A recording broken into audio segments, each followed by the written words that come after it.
Well, that was fun. I don't know why YouTube always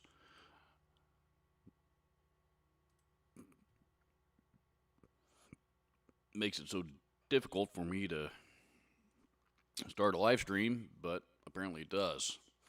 So, yeah, I usually have to do it twice because the first time it won't publish to YouTube, whatever that means. So,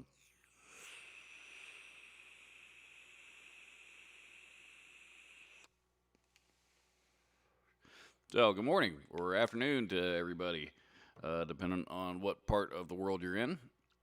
I suppose even some of you might even be good evening. Music Zep Kid and Serenity Guitars are the first to come on in. Music Zep Kid, I wonder if that's a Led Zeppelin reference. If it is, I admire that. I respect that because I love Zeppelin. My friend Park Kingery's here. What's up, dude? I'm getting a little bit of a late start here today. I was hoping I might be able to get this started a little closer to 1 o'clock, but didn't work out. Oh boy. So,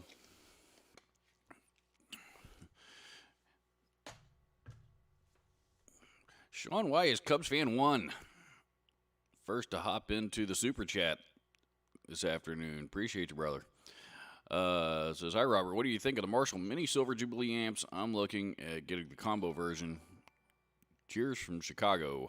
Go Bears. First of all, go Colts. And, um, they're, all of those really, what was the name of 2019? I think it was. That Marshall released was it 2019 or 2020? I don't remember. I think it was 2019 when Marshall released finally released the 15 watt, 15 20 watt studio versions of the JCM 800 and the Plexi. Finally, because we've been waiting on this forever. So, a lot of people think that those are really the first releases of that series, but realistically, it was actually the Jubilee that had been out for several years at that point.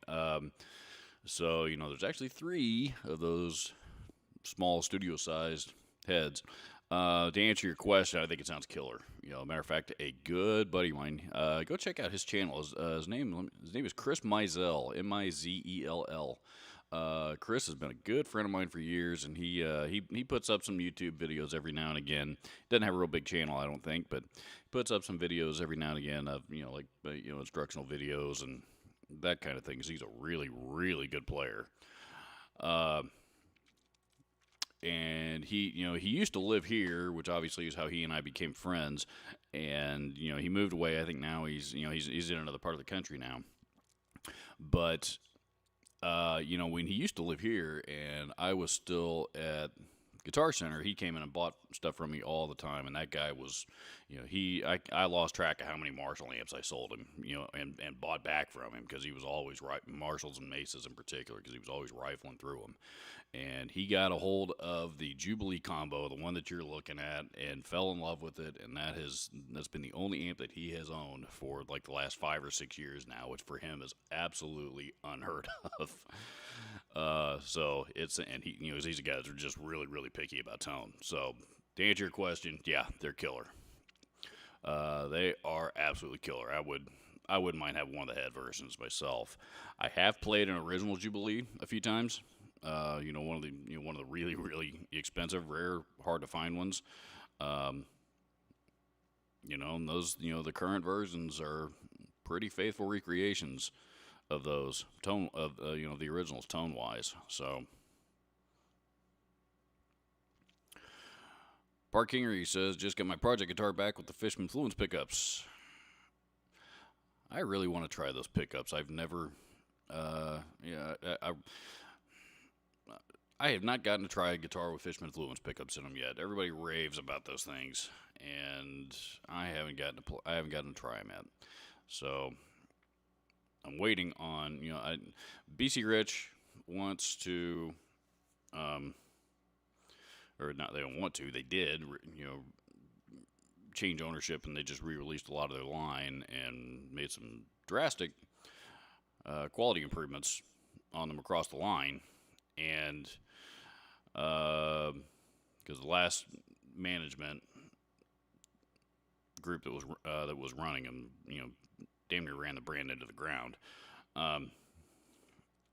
So anyway, they have a new model they've come out with in their new line called the Shredzilla, which is it's a super strat, shredder type of guitar. And if they are,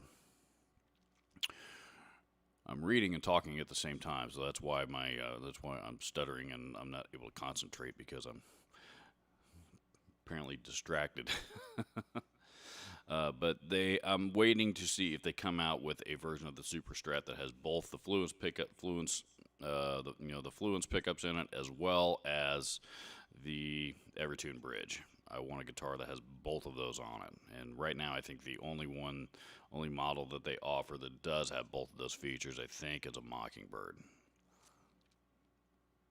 Love Mockingbirds, but I want Shredzilla.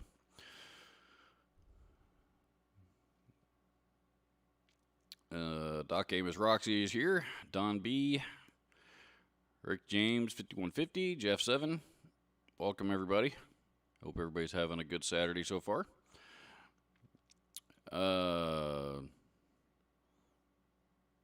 Music Zep Kid says, "What's your opinion on Jackson guitars?" Jackson guitars are awesome, man. For the most part, I don't like the inexpensive, the cheap, the I hate to call them cheap, but they're cheap. The cheap line, like the JS series stuff. Those have gotten better than they were when they first came out. When they first came out, those guitars were garbage. They've gotten better since then, but I'm still not impressed with them. A lot of the models that were made in Japan for years, Fender moved those to Mexico. Quality's still about the same, but I always like the Japanese craftsmanship of those. But on the whole, yeah, Jackson guitars are great, man. Jackson, Charvel, both. You could do a lot worse. Don B says he has a Silver Jubilee combo and he loves it. There you go, Sean.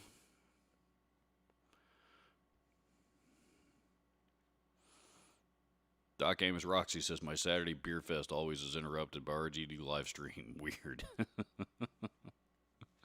Hey, don't let me stop you, man. Rick James 5150 says, "What the hell happened to Peavy?"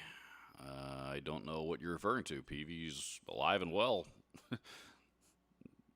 And still cranking out products like they always have been. Those new Invective amps are really, really good.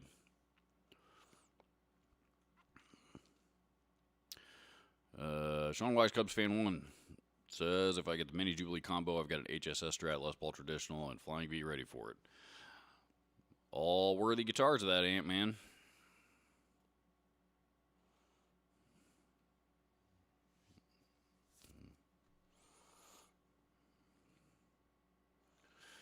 Let's see. Don B. Message retracted.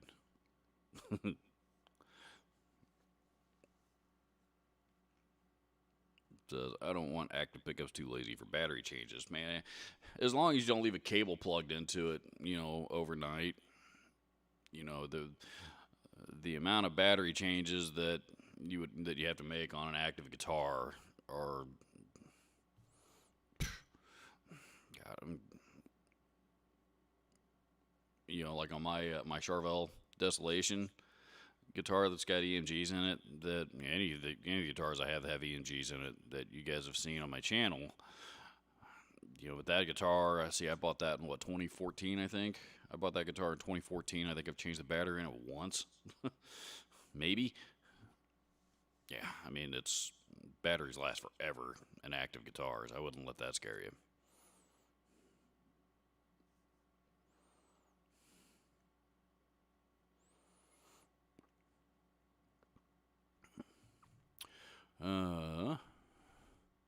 Savinity's Guitars says Guitar Build is closed and they have some crazy concepts on eBay. I don't know what Guitar Build is.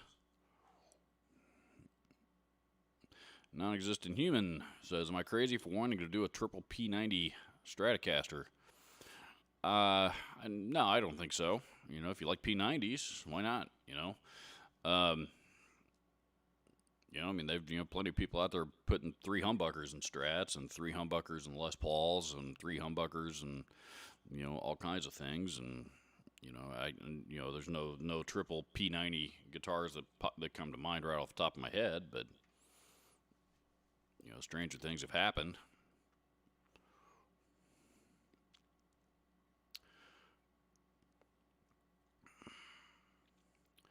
Don B says, "I'm looking for a high output humbucker for the bridge position. Most measure in the 7 to 8 ohm, and I'm thinking of something about above 10. Any ideas?" Seymour Duncan JB is my first suggestion. That's my favorite pickup. JB clocks in around 15, but what's cool about the JB is yes, it's a high output humbucker, but it's also cleans up really, really well if you roll back on the volume knob. If you don't want something quite that high output, the Duncan, I think the Screaming Demon is right at 10, and it sounds higher output than it is.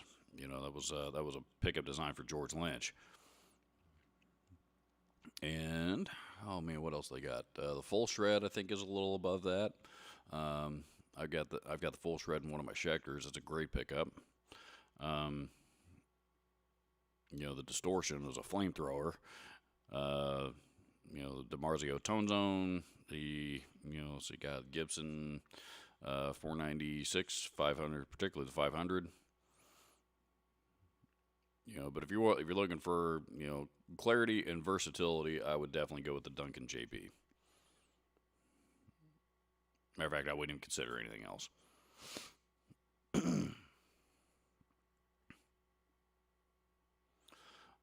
Dimebucker. Dimebucker is definitely a higher output pickup, but the Dimebucker is not the fattest sounding pickup in the world.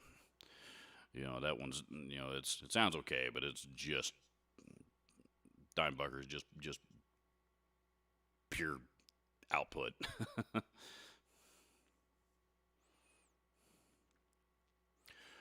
Brian Jennings says, "In your experience, are the preamp tubes in an amp that have the aluminum shields over them, the ones that are gain stages that can introduce noise, the ones that are the gain stages that can introduce noise in the chain? Why else would they put them there?" To my knowledge, I mean, those things, you're talking about the aluminum, the little sleeves that go over the preamp tubes inside of a tube amp. And to my knowledge, those they may have some some shielding advantages to them, but to my knowledge, those really aren't there for anything other than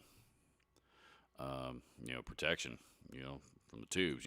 To keep them from rattling around. While it amps in transport. To keep those things from rattling loose and popping out and breaking, all that kind of stuff. So, to my knowledge, those things are there strictly for stability.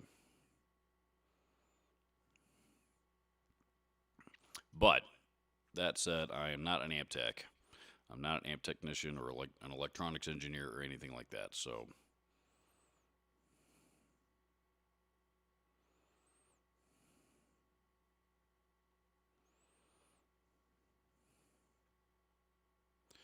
let's see. Edgar Forster is here. Pardon me. Says, "Good day, Robert. Oh, I finally caught a live show." Yes, you did. Welcome to you. See, I already seen a couple of names in here I haven't seen a live show in a while. Thomas Westfall, Big Cole. We finally changed his screen name back to Big Cole, so now I know who he is.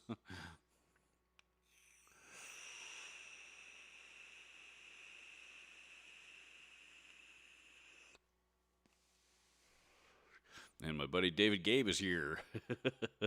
Says, "Dude, there's a metal buff on Craigslist today. I know you're looking for another one." Hardly. The last one that I had, I gladly sold to you.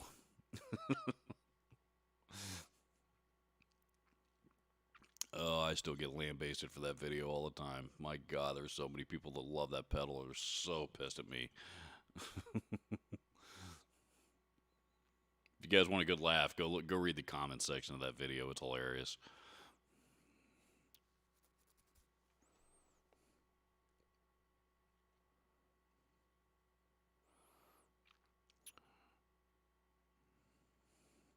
Thomas Westfall says, "Me and the dogs hanging out watching Robert makes for a good Saturday." Always makes for a good Saturday, relaxing, hanging out with the dogs.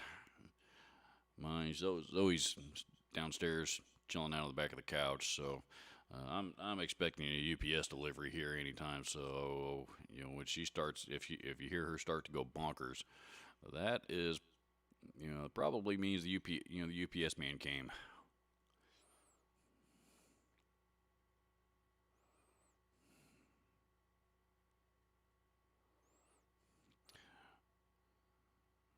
Mm.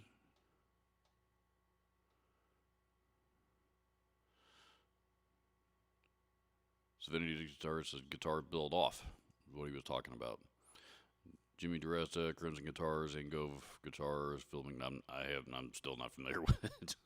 I know I'm familiar with Philip McKnight, but the rest of those names I don't know who any of them are.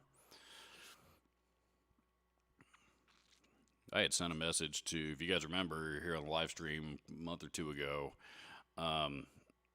There was the guys from Scar My Guitar popped into the live stream and offered to build me have me design a guitar, and then they would build it and send it to me, and specifically strictly for me to give away, and do a giveaway to one of you guys with it. So I sent off the design. He seemed to like it quite a bit. So I actually messaged him here just this morning. I haven't heard anything back yet. I don't know where he's at with it, but I think that'll be a lot of fun. I haven't seen it yet. The only thing I've got are my lousy sketches, and with any luck, it'll turn out to be a pretty cool guitar that one of you is going to wind up with.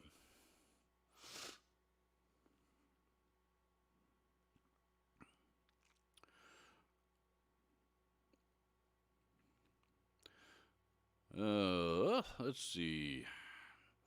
Music Zep Kid said, "Who's your favorite Megadeth guitarist?" Marty Friedman, no question. Marty Friedman, hands down.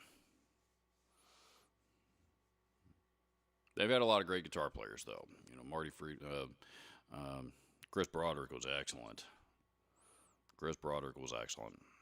I've had Chris Poland back a couple of times. But I couldn't tell you what Chris Poland has done outside of Megadeth. There was like a 25-year stretch there that he was on Megadeth's first couple of records. He left the band, and then he showed up again for a Megadeth record, and so that was the last I've heard of him. So. Probably just got hired to do that one record when Dave Mustaine was in between lead guitar players. But yeah, they've had a lot of good players have played in that band. Al Pitrelli was a great player. Kiko Loureiro, the current lead guitar player, is excellent. Dave Mustaine is excellent. But my favorite Megadeth guitar player, though, definitely Marty Friedman, no question.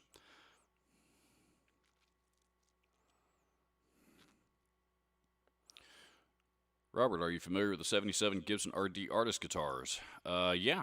When I was at the, when I was still working at the store, there was one in particular I remember that we bought and used. I guess technically it was a vintage guitar that we bought in, and we flipped that one pretty quick.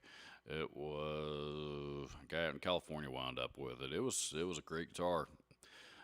I'm not real big on, the thing with 70s Gibsons is, that was, we all know that was a kind of a dark time in their history, and they put out a lot of shitty guitars in the 70s. You had to look pretty hard to find a good one back then. there's people that disagree with me, but that's sorry. I've seen tons of '70s Gibsons, and a lot more of them have been pieces of shit than have been good guitars. Um, but that said, the RDs were cool, except for the way they wired them. The electronics were, they a lot of people have since rewired them and just because they had that weird preamp thing in it that just made it sound thin and it wasn't a good sound at all. Um, so many of those things now, the ones that survived, so many of them, a lot of people just went and rewired them like Les Pauls. It's pretty common with that guitar. But as far as the guitar itself, the neck and body and all that stuff, yeah, they're cool. I'm not a diehard RD guy like Fluff was or Fluff is. That dude loves RDs, but yeah, they're pretty cool.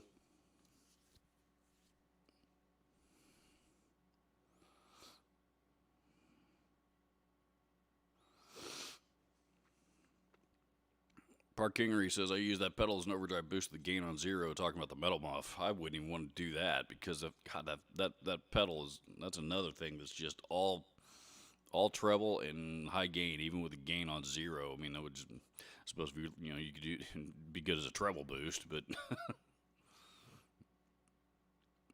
yeah, the only thing I think that guitar is any good for is tossing in a dumpster, preferably one that's already ablaze.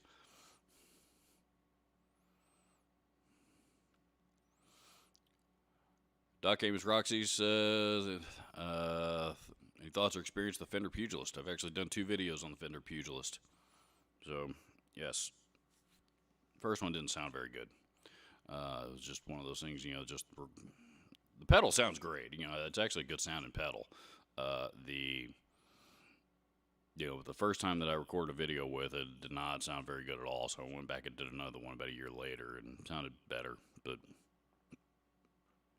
great sounding pedal. I had a tough time getting it to sound really, really good on recording though.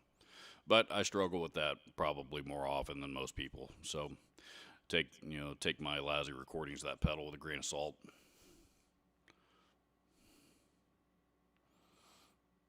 Let's see, Joel Bateman's here, Luke Lukens, David Elkington. I think we got everybody here for the moment.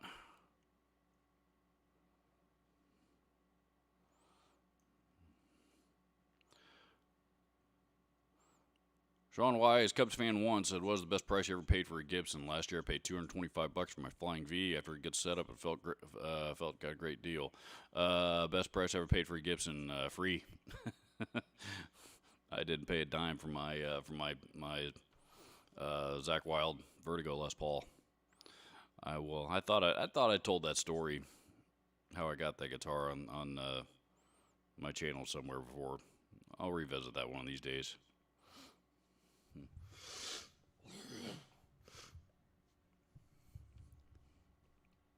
Probably the second best deal that I got was trading trading a Schecter, Schecter Blackjack, exact same guitar, the one that you guys have seen in a bunch of my videos. I haven't used it much lately, but I had 2 of them, and I traded one. And I had probably less than $200 on that guitar, and traded it straight across for a Gibson Explorer. Brand new, it was a 2016 Gibson. I made that trade in like December of 2015. So this dude had bought this brand new Explorer for he bought it brand new, had it for a week or 2, didn't like it, and wanted to trade me straight across for my Schecter. So I'm like, all right.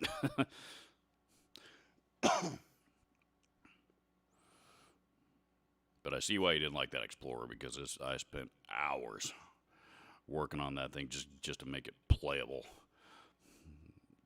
Gibson's quality right out of the box in 2016 was 2015, 2016 was not good. That's probably the guitar that started, that kind of started my disdain with Gibson there for a while.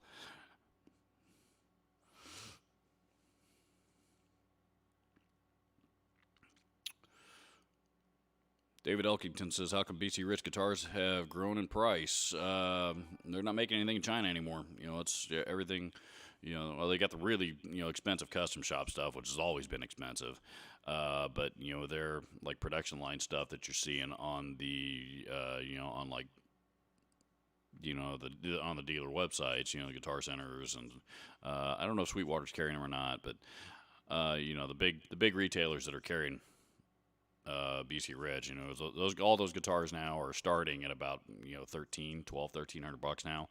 They're all made in Korea, all made in Korea with better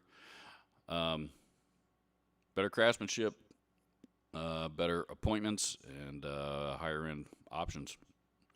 Really across the board. So they're nice guitars, man.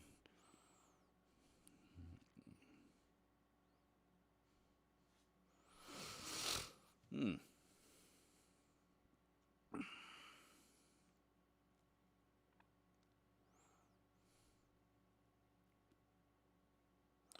Favorite Gibson pickup, 57 or Burstbucker? Between those two, definitely 57 Classics. I hate Burstbuckers, except for the Burstbucker Pro. Burstbucker Pro is a good pickup. The Burstbucker 1, 2, and 3 are the deadest, most lifeless sounding things I've ever heard in my life. You couldn't pay me to drop a set of those in any of my guitars. I can't stand the Burstbuckers. Like I said, with the exception of the Burstbucker Pro, I actually do have a Burstbucker Pro in the neck of my SG, and I do like that pickup. But between those two, definitely 57 Classics. Between all of them, my favorite Gibson pickups are the 496 500 ceramic set. Decky69, thank you very much for the super chat. Thank you very, very much. Very much appreciated. Didn't even have a question attached. Just dropped in the super chat out of the goodness of, I'm going to assume, his heart. That particular screen name is not very gender specific, so most of my viewership is by far male. Rick James 5150 says, I bought a $160 Firefly ES335. Did I waste my money? I'm gonna be honest with you, man. So, another viewer said last week that he bought one and had it for 2 days and couldn't get rid of it fast enough. He was not pleased. I think he said that the guitar itself was okay, but the electronics were so cheap and sounded so horrible that was not worth the money for him. But that said, I have not gotten my hands on one yet. I mean, the general consensus about those guitars is they're very, very well made, particularly for the money.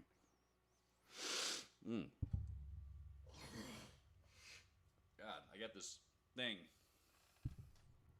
like literally right here, and I can't get rid of it.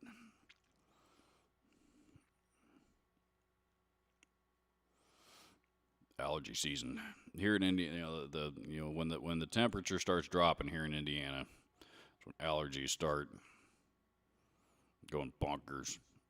I never had allergy problems until about 10 years ago, and every year the pollen count gets me now.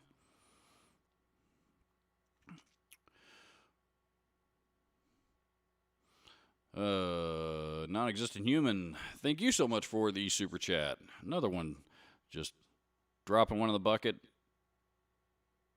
without even a question attached to it. Very kind of you, sir. Thank you. Again, also, I assume sir, just based on the my typical audience demographic.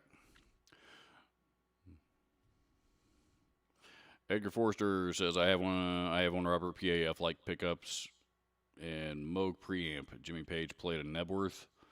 Mine's pretty good, heavy though. I'm assuming you're talking about the Firefly stuff. I don't know though.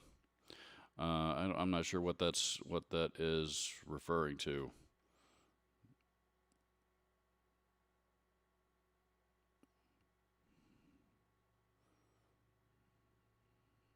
Yeah, I know what the I know who Moog are. I know what the preamp is, but David Gabe says Chris Poland has an excellent solo album called Return to Metalopolis. I'll check that out. I wasn't aware of that. I mean, he's still, like on,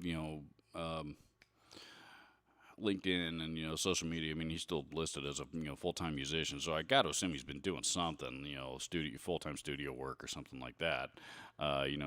He's been keeping busy. I do know that, but and he still looks like a musician. He still looks like a guitar player. It doesn't even look like he'd aged that much since the first time he was in Megadeth. So.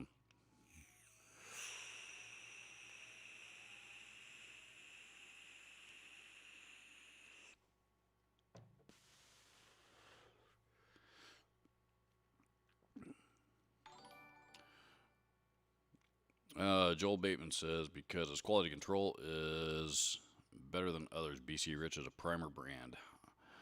I'm assuming primer as in top notch is what you are referring to. And you guys are dropping all kinds of stuff into the super chat for me here today.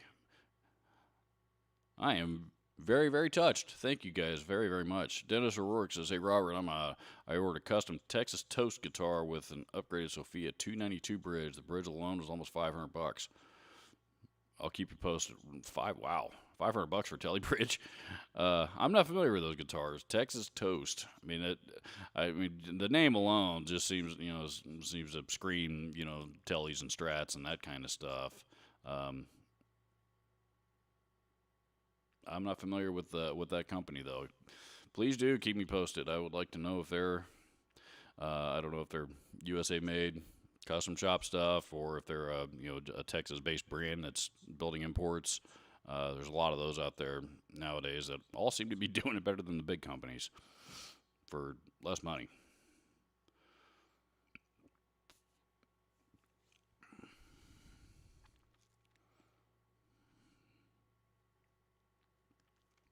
Doc Amos Roxy says, "I'll check your Pugilist video. I got one used for $50, about what they're worth." Says, "I love it. Many styles locked up inside." And that is true. They are actually pretty versatile. There's no distortion pedals. There's a lot. They do make a lot of sounds. They're not the highest gain distortion pedal in the world, but they do have a lot of tonal flexibility in them. The only thing that I wish was that they had added a second foot switch so you didn't have to reach down and flip the switch over if you wanted to go to the other mode.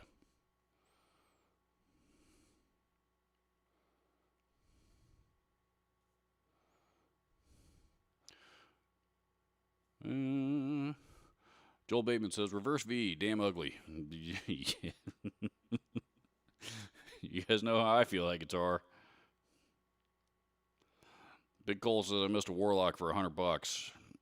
You gotta be careful with that, though. If a Warlock for $100 is probably a Bronze Series, which is that's their Squire equivalent. And I'm not talking Squire Classic Vibe. I'm talking Squire Bullet, Squire Affinity. My first BC Rich was a Bronze Series, and I had that guitar a long time. I modded everything in it, changed pickups and tuners and all kinds of stuff, but. And I managed to get, with all the upgrades I'd put in it, I didn't think I would, but I managed to get a couple $100 out of it when I sold it. And the neck on it actually was felt really good. So as entry level guitars go, they are, they were pretty decent. But that said, it's an entry level guitar, and yeah. So, just not something I would be interested in at this stage of my life.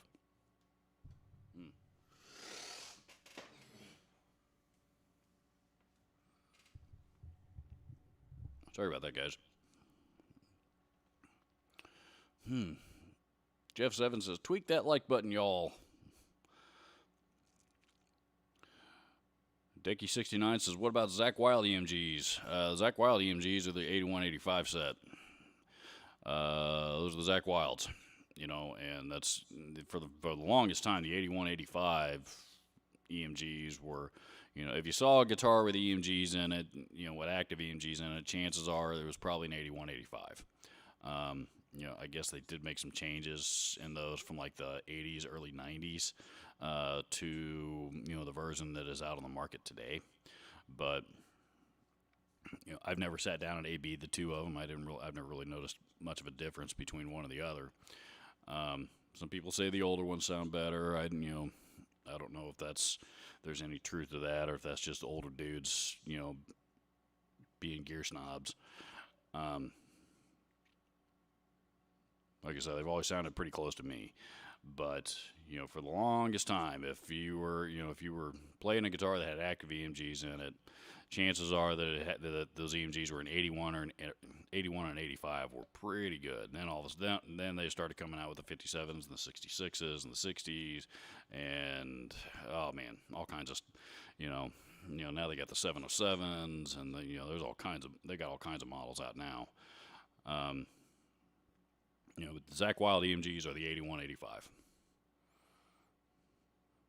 And I don't know how old you are, but if you're my age, you probably remember that, particularly after, let's see, Zakk started, Zakk's first album with Ozzy was No Rest for the Wicked, and then he really got, started to get popular after No More Tears, then did one or two more, and then, after, see, he did that first solo record, and then,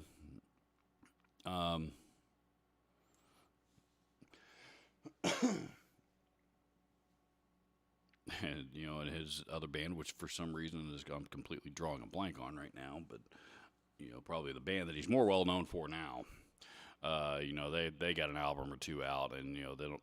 There's a period of about 10 years, though. I guess is what I'm alluding to. There's a stretch of about 10 years.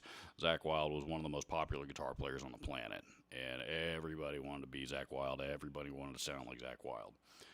He's gotten a little older, and he's not going out on tour and putting out records all the time like he once was. So he's not as exposed as he once was. But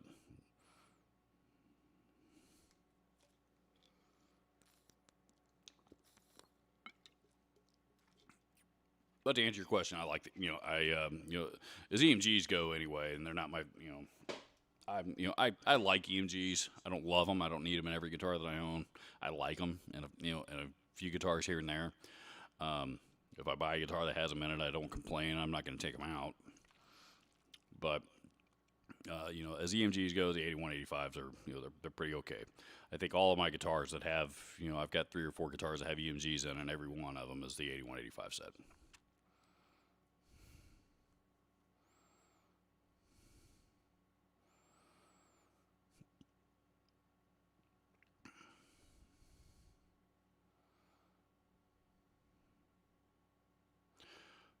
Non-existent human.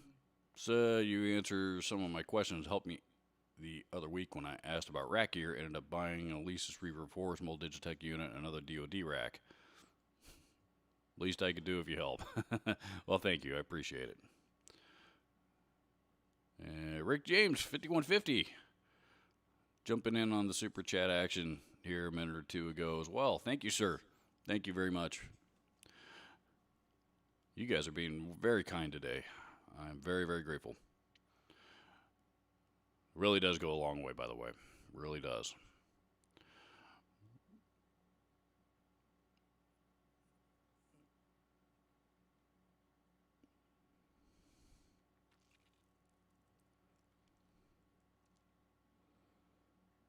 And now I lost my place where I was in the chat. Give me a minute. I'll find it.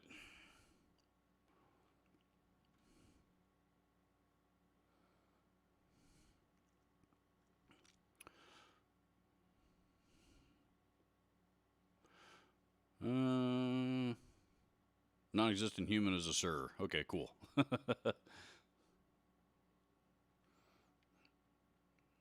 Edgar Forster says RD Artist has a board underneath the back plate.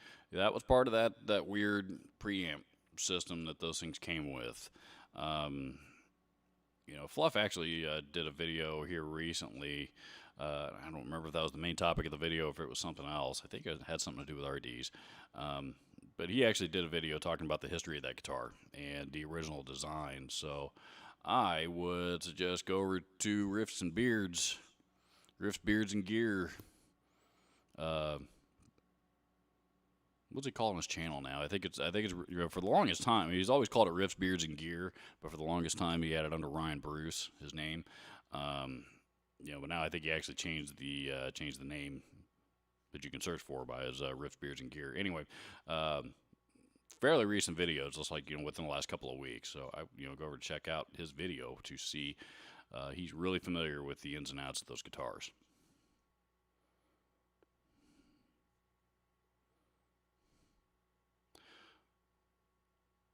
Now, let's see. William369 says, "Wow, I bought a whole Gretsch Sparkle Jet for $500 new. Nice.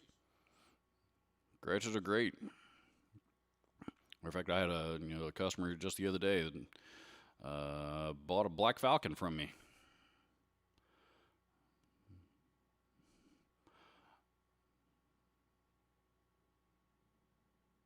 Beautiful guitars, by the way. Those high-end Gretches, man, they're something else." Christopher Morrow is here. Let's see who else may have popped in that I may not have seen yet. Kabioth, most unpronounceable username on YouTube. And hey, my buddy Joel Akins is here. What's up, Joel?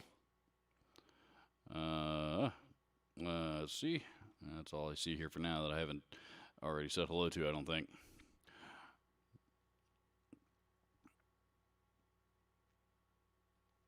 Let's see. Savannah Guitar says Robert came across a vid of a rack unit that made Marty Sound VHT amp and some rack unit. By Marty Sound, I'm assuming you're referring to Marty Friedman, who we were talking about earlier. He's used a lot of different gear over the years. I mean, he's pretty much been an angle amp guy for the last 10 or 15 years. But prior to that, he was playing pretty much nothing but Crate Blue Voodoos. He was. I think that's all used on those Megadeth records. Was he and Dave Mustaine both were using Crate Blue Voodoos. He was one of the first endorsers for that amp. I mean, that guy's good enough though. I mean, he could plug into a Fender Frontman and make it sound like a Marshall JCM 800 if you wanted to. I'm sure.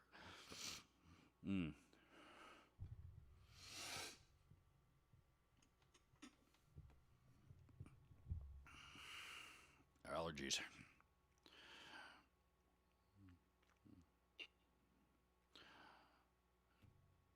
Non-existent human says, "Would highly recommend checking out Texas Toast. Don't want to spoil it for you, but it's worth the time. I will. I have time this week, as a matter of fact, so I will make sure and check them out here this week and see what they're about."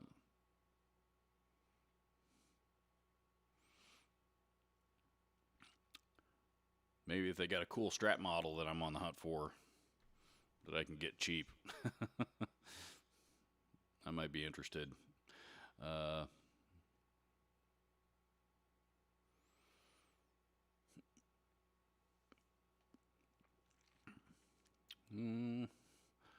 Okay, Texas. No, most of you telling me they're in Colorado, Denver. 2 guys, and they have a YouTube channel. Okay, cool.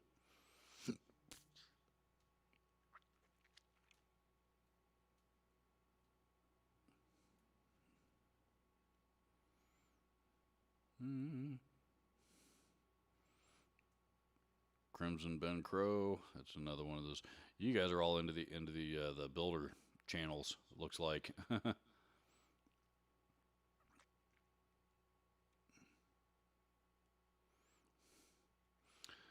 David Elkington says, "Alex Seymour Duncan, such warm sounds."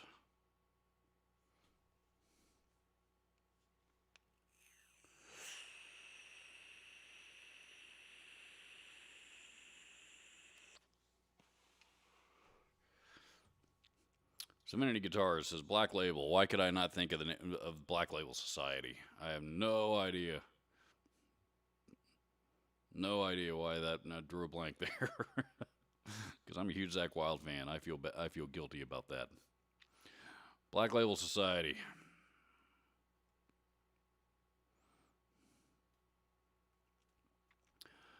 Guns and Guitars build a cool bass for the build off. Okay, there's apparently some huge guitar building competition going on YouTube that I am totally unaware of. I hope it's like actual building, like they're carving out the bodies and and shaping shaping those and shaping actually building the necks and everything, you know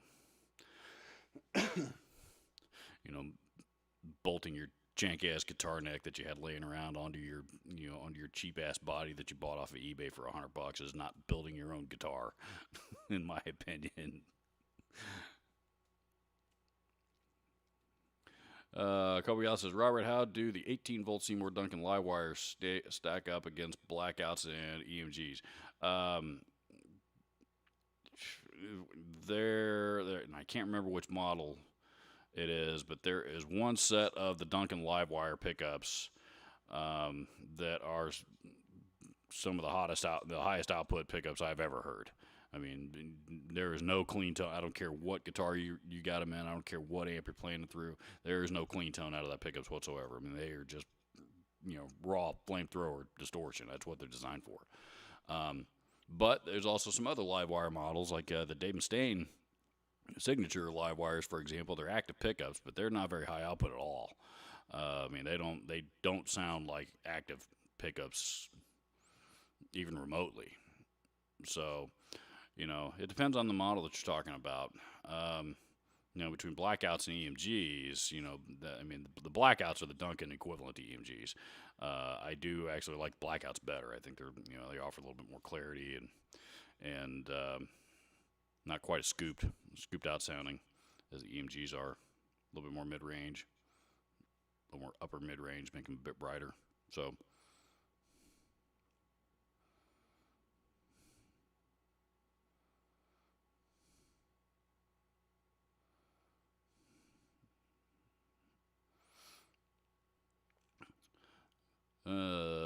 so David Elkington says Zakk Wylde's the nicest guy ever. Severity Guitar says Zakk Wylde hasn't had a baby, so maybe he can rest and stay off tour for a bit. I know he does have a son. He and his wife do have a son together. But that said, I think I think part of the reason why he slowed down was, his he developed a problem with alcohol, and that got a little out of hand, and I think he. Part of what contributed to that was being out on tour and being out on the road all the time, which is very, very stressful. So I remember reading several interviews with him, like after he got fired from Ozzy, and obviously long before he came back, but he got fired from Ozzy, and got sobered up, and to my knowledge stayed that way and still is.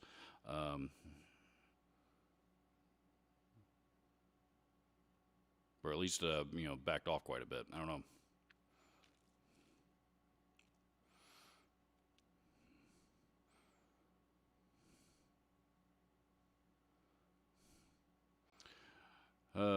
Non-existent human says I had a chance to meet him, and dude gave me his pick. I asked if I could have it, and without second guessing it, he handed it over from his pocket.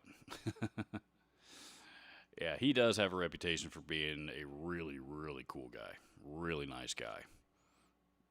Yeah, I've always wanted to meet Zakk for that reason. Now I do have inside from being in the gear industry, Here's my favorite Zakk Wylde story. Yeah, once upon a time out at the Hollywood, there's the artist rep at the Hollywood store. This is the guy.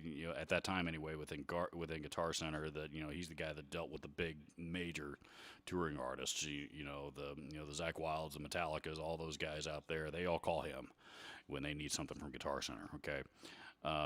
He's got his own office in Hollywood, and at least he did that. I'm not sure he's still with the company or not, but,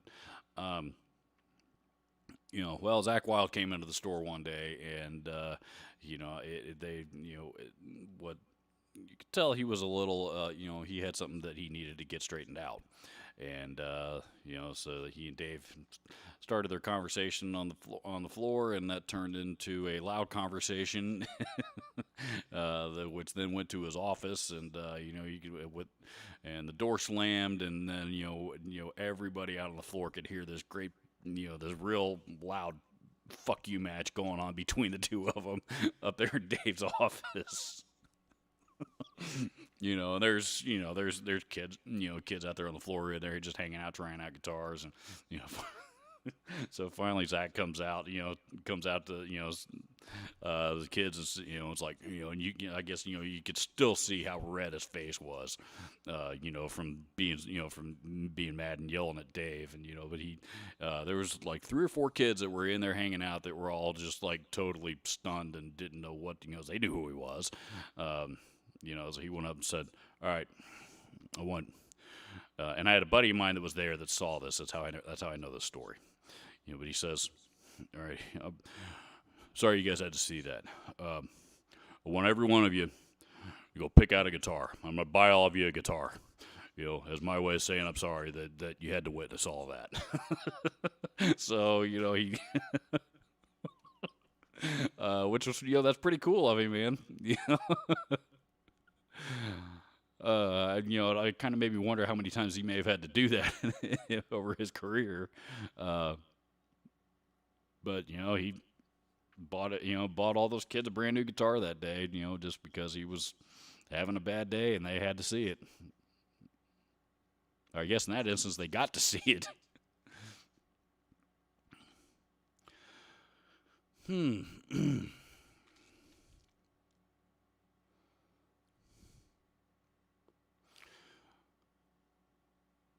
Joel Bateman says, "I can't wait to see Kerry King in concert again. Who's he playing with?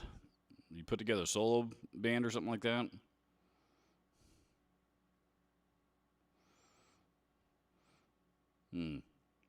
Thunder Falcon is here. Mr. Wade File. Miss anybody else? Famer 7. How's everybody doing? Let's see.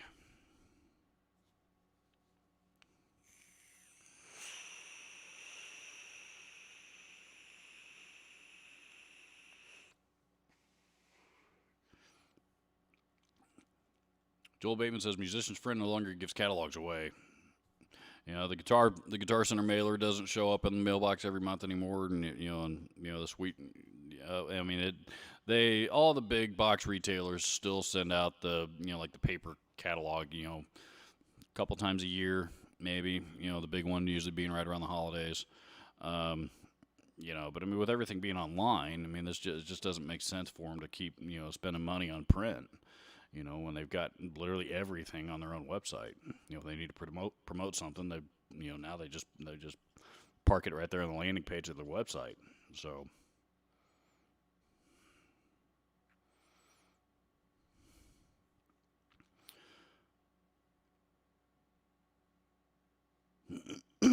pardon me. Mr. Wadefile says, "Hey, Robert, my band opened for Zach back in the day in St. Pete, Florida. Not only is he a great player, but treated my band really great." Yep. I mean, I hear stories about that, like that, about Zach Wild all over the place, man. He's just a good dude that he's obviously one of the best guitar players in the world. But I don't, he's never seems to have ever let that go to his head, man. When they did that, what was that? It was like a guitar, it was him and, I think Steve Vai, and, there was like a couple of other like well-known like shredder type guitar players, Guitarmageddon or I can't remember what it was called, but, they went on tour. They came here and I didn't get to go. But Tony did. And, it was down at the Murat. And, when Zach's band was out there playing, it was just a solo band. But when he was out there playing, I mean, he came out to the crowd and hung out, no security or anything, or, surrounding him or anything. I mean, he was just out there in a crowd with his Flying V, just wailing away. I mean, anybody could have walked up and, and done anything to him. Of course, nobody did, but, Um, nobody, everybody was there to see him play, but um, he had no fear going out and hanging out with everybody because everybody knows what kind of guy he is. And nobody wants to be a dick to him because he's not a dick. So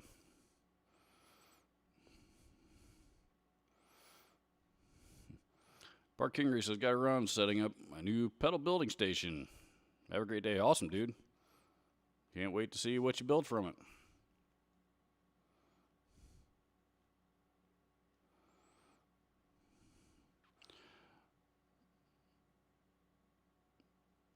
Rick James 5150 says, any advice on buying from a pawn shop?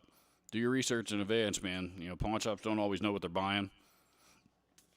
I'm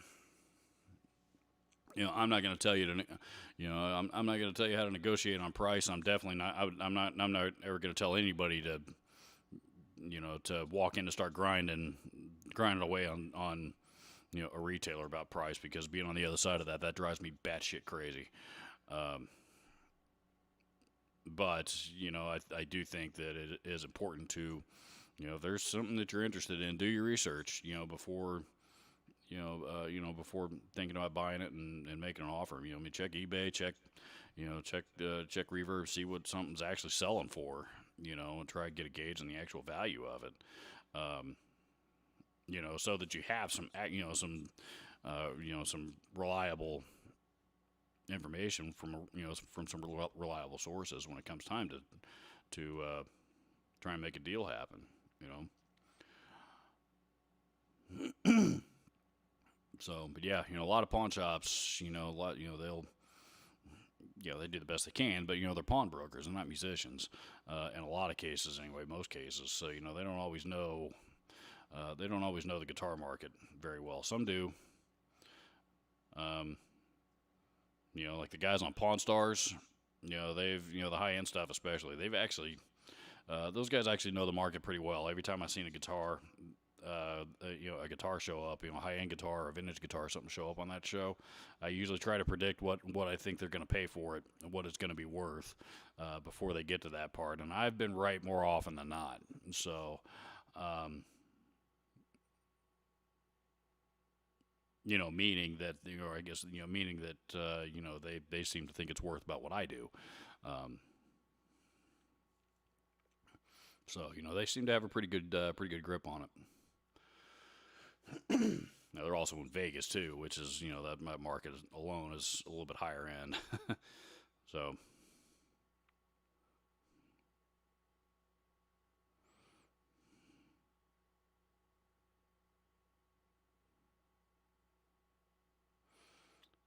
let's see. Caveat says Zach had some heart trouble a while ago. That's true, he did. Blood clots in his legs and family history as well. Seems to be in good shape these days. Yep.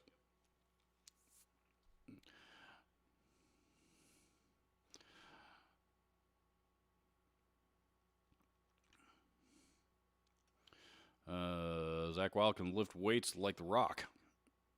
Yes, he can. That dude's got some guns on him. I miss Nick Catanese. Is he not with Black Label anymore? God, Nick Catanese has been, he was pretty much been there since the beginning.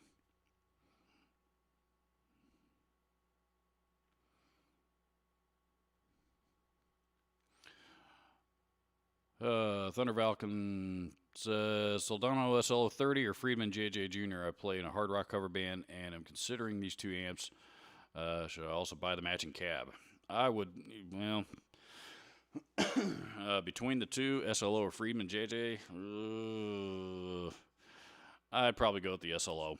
The SLO30 is, if you're willing to drop the money on it, because for a 15, 20 watt head, or a 30 watt head, I guess in this case, is ungodly expensive. But the SLOs, it's a pretty close, almost identical tone wise to the big one, the SLO 100. Of course, that's a legendary amp that's been around since the 80s. And does, you can do anything out. You can get just about any tone you need to out of that amp. The Friedman, Friedman's, JJ is a great sounding amp too, but I don't know. Between me, I'd probably go with the SLO. So, should you buy the matching cab? Uh, for the longest time, man, I was the biggest advocate of buying matching guitar heads and cabinets. Um, just because I always felt that that particular cabinet with those speakers in it was designed to go with the head that you're buying. And I still think there is some truth to that. Um, but that said, I ran more heads into my Seismic Audio 212 cab with the Warehouse Guitar Speakers Veteran 30s in it. That's I really haven't found a head yet that doesn't sound good through that cab. Um, so if you want, you could always go the not the do-it-yourself route, but you can always get an empty Seismic Audio cab, load your own speakers into it, and number one, save yourself a bunch of money, and number two, have something that's going to be a little bit more customized for you, that you can probably use with numerous different heads. So.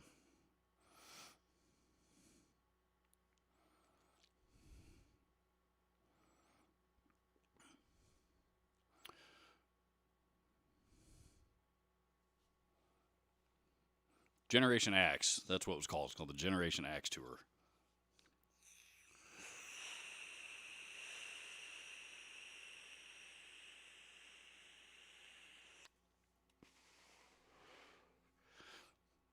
David Elkington says Zach hates Limp Bizkit. I don't think that's an exclusive club. I don't hate Limp Bizkit, but I mean, when was the last time they put out a record? Number one, and number two, they were the last record of theirs. I think it was the last one that had Rollin' and some of their bigger hits on it. That record was a lot better than the previous two before it. Were ones that I listened to once, and they're still sitting on my shelf and never been touched again. So.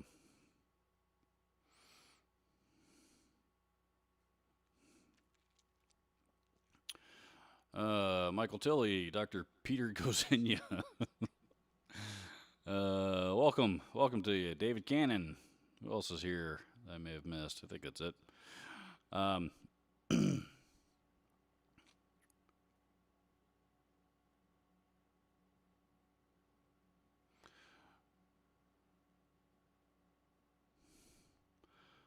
Non-existent humans. It's time to buy Ozzy albums before they skyrocket. You guys are talking about Ozzy's health not being the greatest, which is unfortunate. Uh, I think if you're into collecting vinyl and stuff anyway. I mean, I've had all the Ozzy CDs. Most of them I bought new when they first came out. So I don't know if you guys have ever seen my CD collection. I still have a pretty massive CD collection.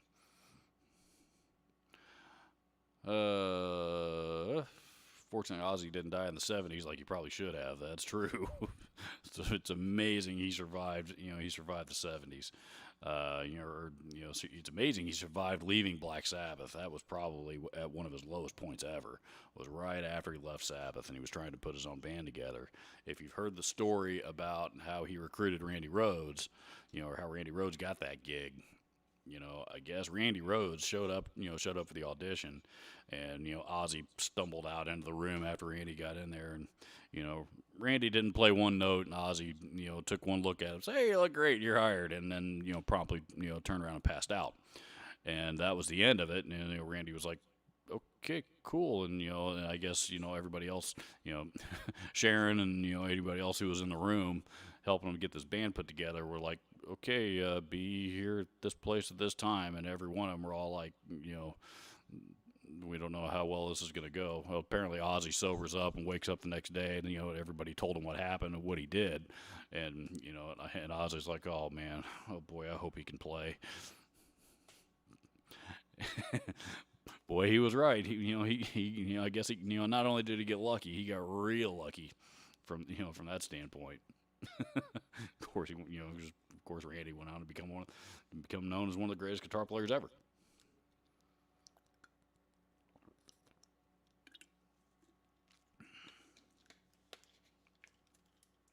That was If it weren't for Sharon,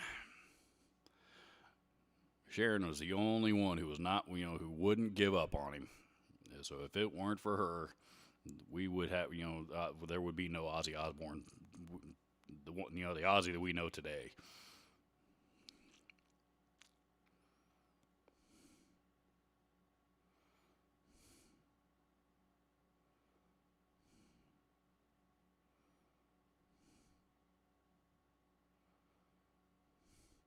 David Cannon says, but did Paul McCartney die in a crash and the current one is an imposter? Yeah, I don't know. I'm not really a Beatles fan. That's not a conspiracy theory I've ever put a lot of energy into.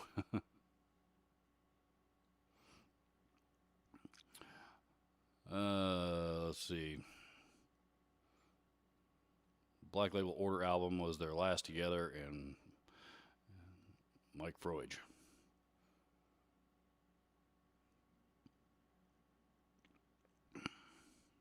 And you guys talking about beer. Remember the old dudes in the Black Label in the 70s? Joel Bateman says, I miss Slayer and Pantera. I do too. I've never gotten beat up worse than I got beat up at a Pantera concert. Because, Phil Anselmo's talked about that too. He says, I wouldn't, when I was, we were here on stage, people just wanted to sit back and, watch the show. I wouldn't allow it. And he got that entire freaking stadium turned into a great big giant mosh pit. You couldn't go to see Pantera without getting your ass kicked. That was one. That was I'm a guy that just would have preferred to sit back and watch the show. So that was one aspect of their concerts I did not like. Um,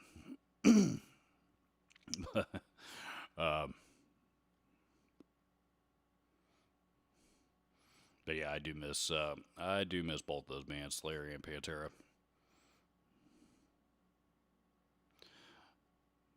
David Cannon says, "What flavor are you vaping?" Juice roll-ups, blue raspberry ice. My my staple favorite flavor. Really about the only thing I buy anymore. So.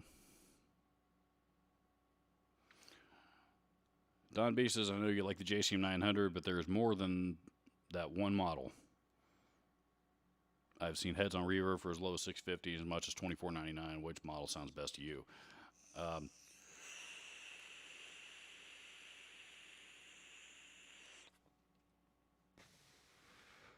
There's not a JCM 900 model in the world that's worth $2,500.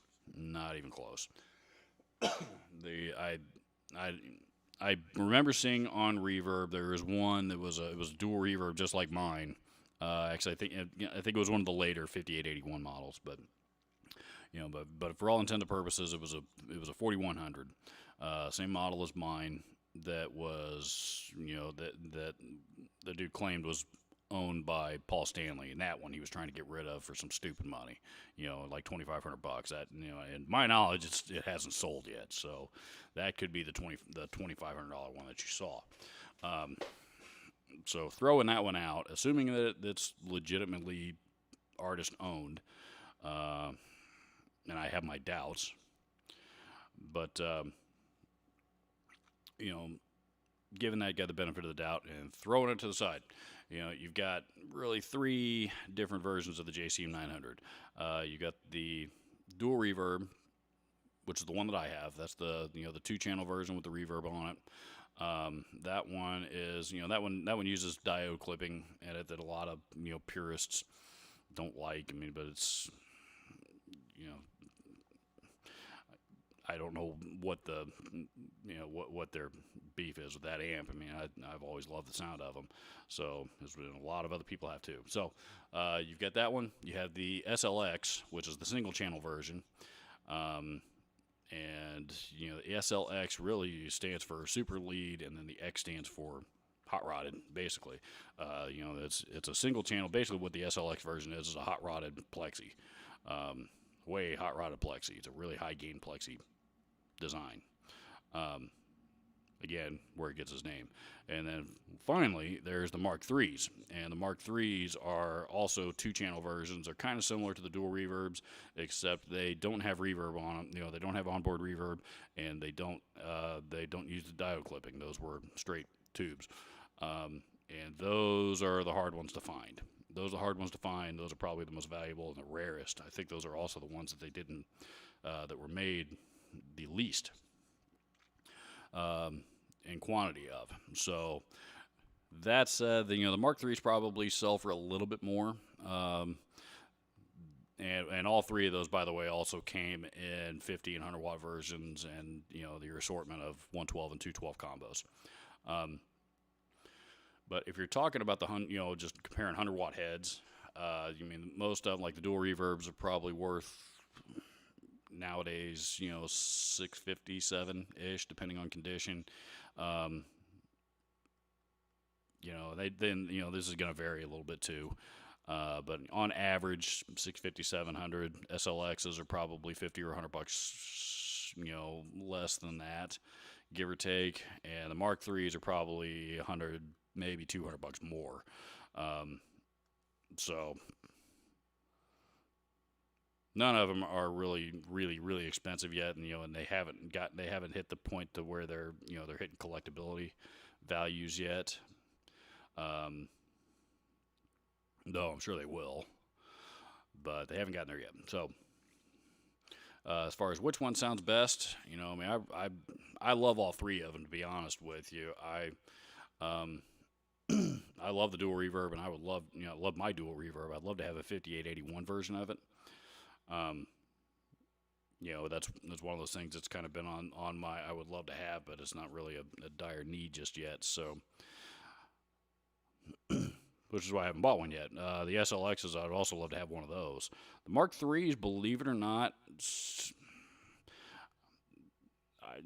I've played through a couple of them, and I didn't play them through a Marshall cabinet or anything. I don't remember what I heard them through, but I remember being kind of, thinking I actually like the dual reverbs and the SLXs better, for some reason. But there's a lot of Marshall purists out there that swear by the Mark IIIs. I need to, I'd have to sit down and play through one again to decide, which one sounds best. You're not going to go wrong with any of them, in my opinion. I love all of them. I think they're all great.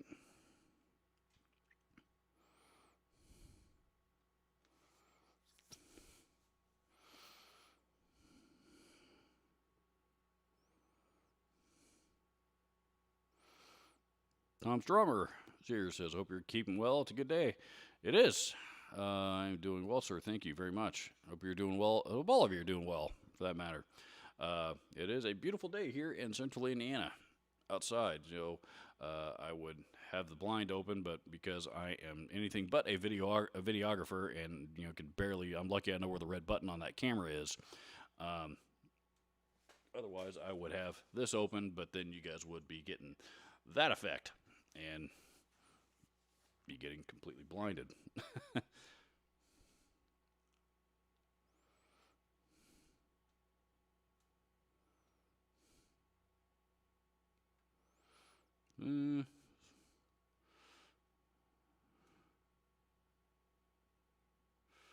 Kerry King 2203 is in my Q wish list. Cool heads. Those are. That's the Kerry King, the 2203. That's basically it's a. If you're not familiar with that name, it's basically a JCM 800 with KT88s in it instead of EL34s.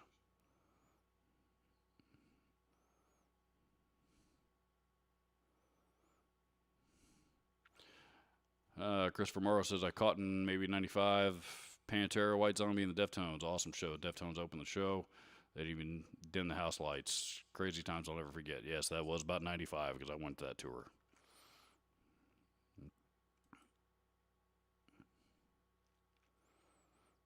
Matter of fact, I saw that. I didn't live here at the time, but it was a venue that's literally about a mile down the road from where I live now.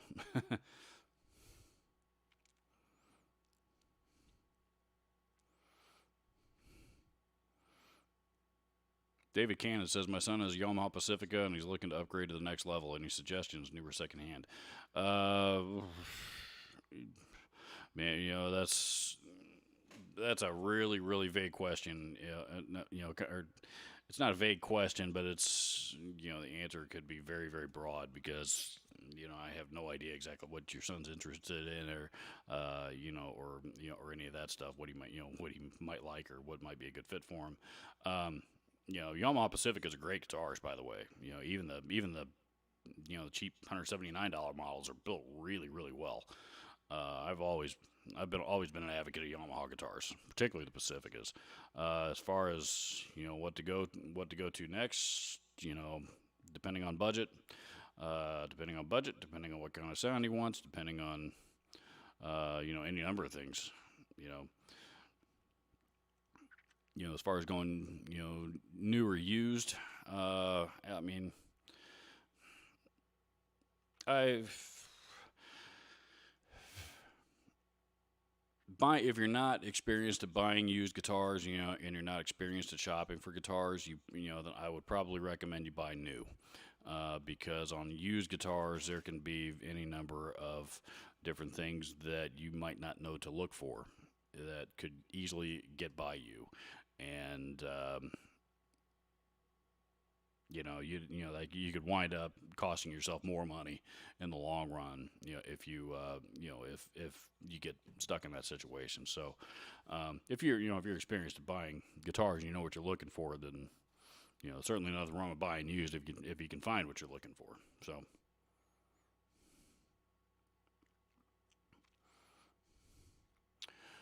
Doc Ames Roxy says RGD stuck on Music Man or some cookie cutter Ibanez, etc. Can go a grand, probably in money for my third and hopefully final guitar. What do you think?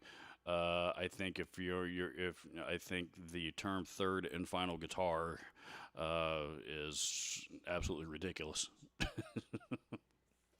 Well, I don't need any more than three guitars. I don't need any more than half a dozen. The one I certainly don't need as many as I have, but that doesn't stop me from owning them. uh,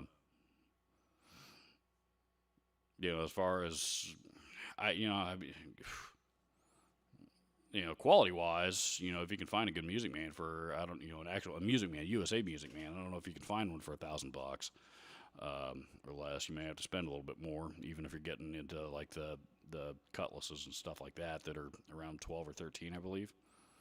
So, but yeah, you're not going to go wrong with a Music Man. You're not going to go wrong with a Music Man at all. But Music Man, Schecter's pretty safe bet. Plenty of people disagree with me about Chapman guitars, but my experience with Chapman, I mean, the one that I got and I pulled right out of the box I'm still impressed with how flawless that guitar was right out of the box. For a $500 import.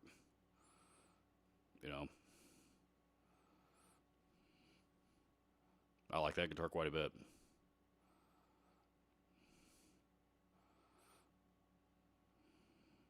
Thunder Falcon says new Schecter Sun Valley Super Shredder. Great guitars. Love to have one. Buddy of mine had one for a while. Let me borrow it a few years back to demo on my channel, and he had the one with the Sustainiac in the neck, and I've won one ever since. I've just never gotten around to buying one. Unfortunately, I had to make some. Not unfortunately, but I had to spend some of my gear money this week. UPS man. Nope. No, UPS man. I had to spend some of my gear money this week on. You can't see it on camera, but I got a 2 Notes Torpedo Live sitting on the desk here, right in front of me that I need to get racked up, and new microphone that is on the way to be used for various different dialogue stuff, and I'm not going to spoil what that is yet because I'm probably going to end up doing a video on it. So.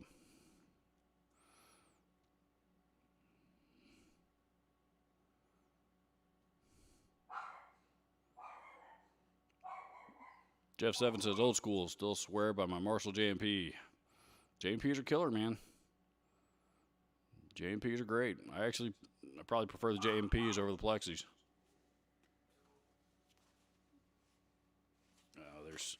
children outside playing across the street that she sees. That's why she's going nuts. Zoe, come here. Zoe. I was hoping she'd start barking her head off like that when the UPS man showed up, but that hadn't been the case.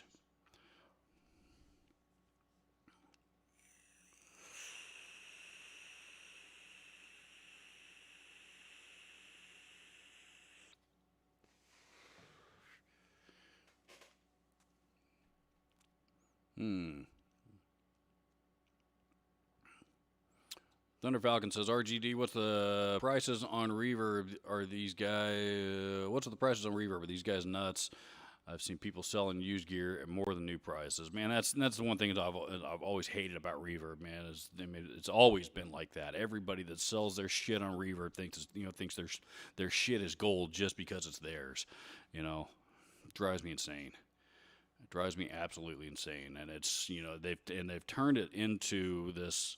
It's turned in, and it's just part of the Reverb culture, for some reason, if you keep an eye on some things, a lot of it sits there forever before somebody finally pulls the trigger on buying anything. So, yeah, if you're looking to price out, market value on something, do not use Reverb for that. Reverb offers you a very, very inflated version of reality of what something's worth in those cases.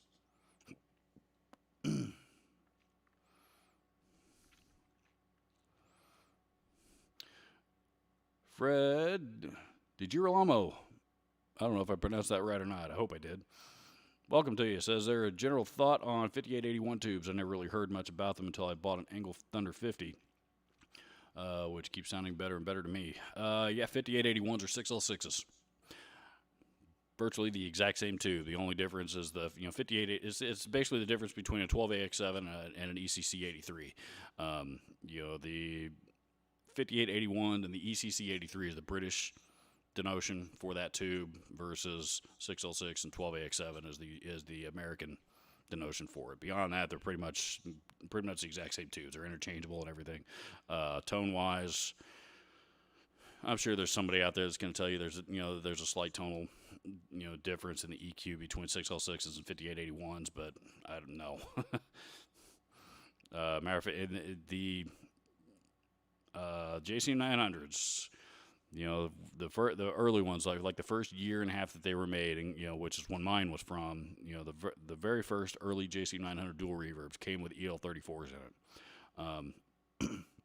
And then eventually they switched them over to 5881s because, and again, remember the time period, early 90s, they switched them over to 5881s because, number one, the British made, but, 5881s sound heavier. They're more scooped out and they got a little bit more output, beefier bottom end, that kind of stuff. So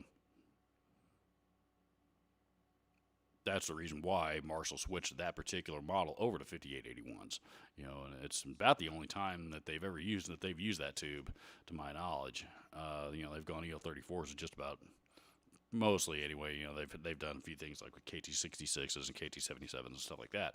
But 5881 6L6s, that's really about the only one that I can think of anyway. So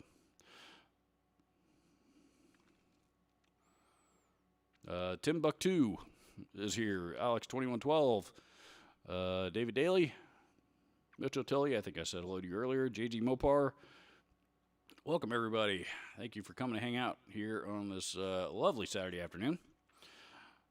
At least lovely here in my part of the world, here in the Midwest U.S., Midwestern United States, for those of you who may be outside the United States and may not know what I'm referring to, but when I say the Midwest.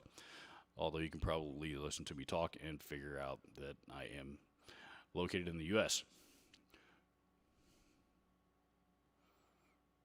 Alex2112 says, love your show, Robert. It's part of my Saturday morning routine. Are you going to be on Dave's Guitar Channel? He had mentioned that you might be.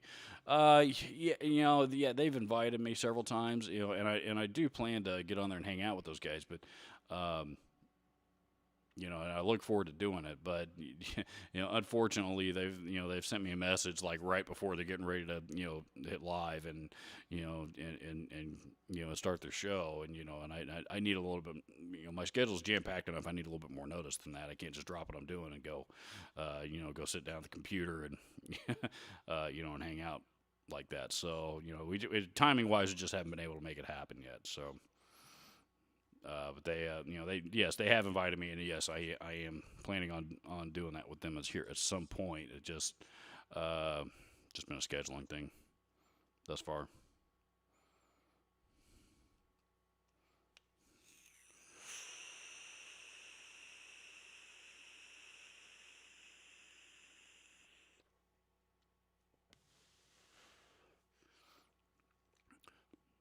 David Daly says, "Love my EL34 Marshall 6100, but it just lives in a cupboard these days. Going to sell to help pay for IVF."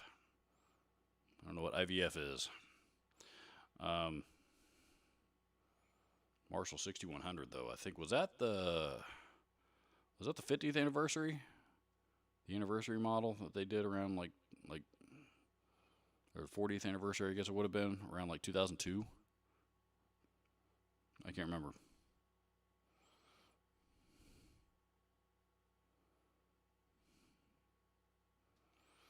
Mitchell Tilly says, "I saw Black Label at Ozfest after they dropped the Mafia album. It was killer, and later he went on stage with Dragon Force." Really? I didn't know Zach. I mean, that's about, he's good enough to play with those guys. Although Dragon Force's live shows, what you hear on Dragon Force's record is not what you hear on their live shows. At least earlier in their career, they didn't seem to be quite as tight on stage as they were in the studio when they first started touring. I haven't seen them live in quite some time, though. They're still doing it, so I got to assume that they've figured out how to tighten that up. I really wish we would have gotten to see Stevie T out on tour with them playing bass. That would have been cool.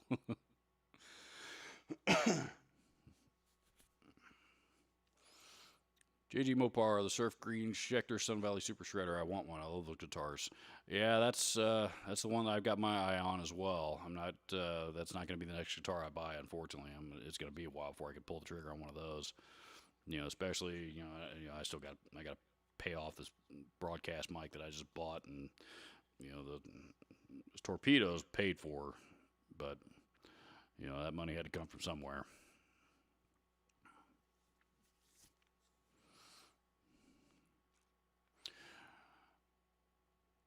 Are there any small builders or less known builders that are on used market that's a steal? Ooh. The answer to that question used to be Carvin. And then, they went through their changes, and Carvin became Kiesel. Certainly nothing wrong with. They've always made great guitars, but for the longest time, if you bought a Carvin brand new, you were married to it because it wasn't worth shit on the used market. And you used to be able to pick up really, really nice Carvins for really, really good prices, like $300-400 on the used market. $1,000 guitars, $1,000, $1,200, $1,500 guitars for $300 or $400 on the used market all day long. And then the world finally discovered Carvin guitars and Kiesel guitars, and now all of a sudden they're worth a lot more than that. As far as anything nowadays, if you look for the brands, if you can find any anyway, the used Harley Bentons and the used 10S's and Agile, you can get Agile guitars. I saw a couple of those used this week. Matter of fact, Les Paul, what they call their AL, like the AL 3000s, which is a Les Paul design, for $300 or so, $250, $300. Those are great guitars. So, but they're also not all that expensive brand new either. So.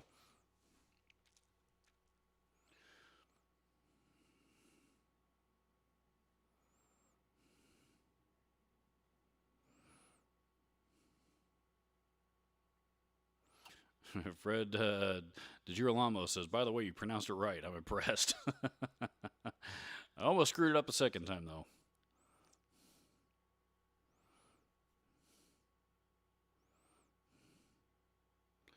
Let's see. Topher T is here.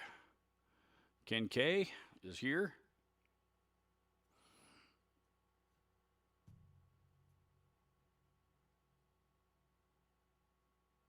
David Haley says IVF is in vitro fertilization. Oh, awesome, man. Congratulations. Congratulations. I hope that works out.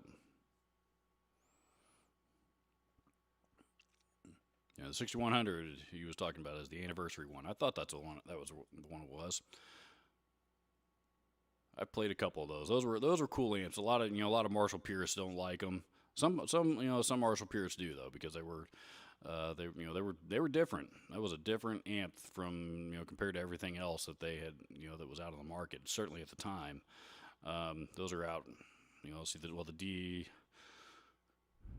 I can't remember if the DSLs were out at that point yet or not. I think the TSLs were. But the anniversary amps were a lot different than pretty much any other Marshall to that point. Those are cool amps.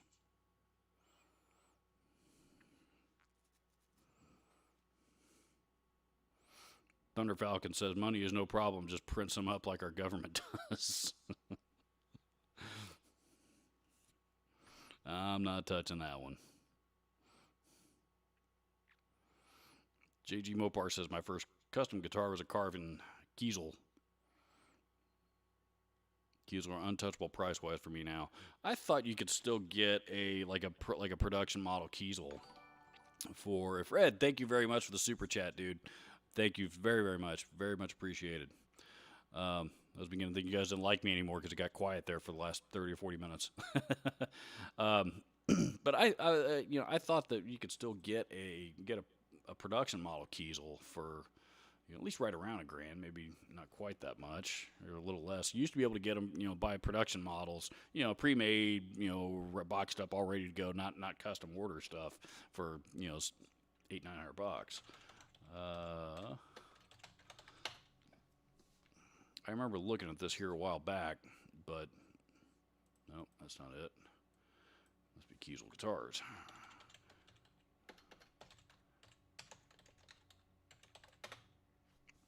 I remember looking at these a while back, and here recently, but I was looking at it on my phone, and they don't really have a mobile version of their website.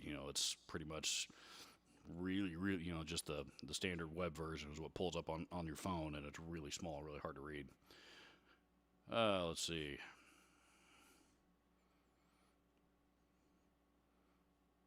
Tell you what, I'll share my screen with you guys so you guys can see what I'm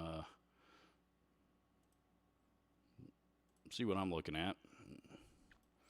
So, Johnny Highland's playing Kiesel now. I didn't know that.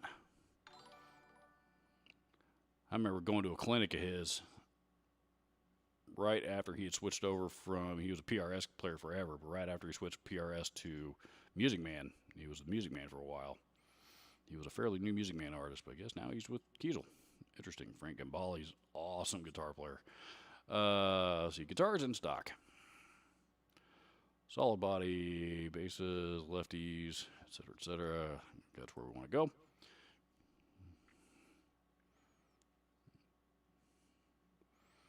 $24 fret. Man, these are all up around $2,000. All right, this ain't cool. 15, 40. No, I don't need a $5,000 guitar. 30. No. Okay. Where's more like the plain Jane stuff?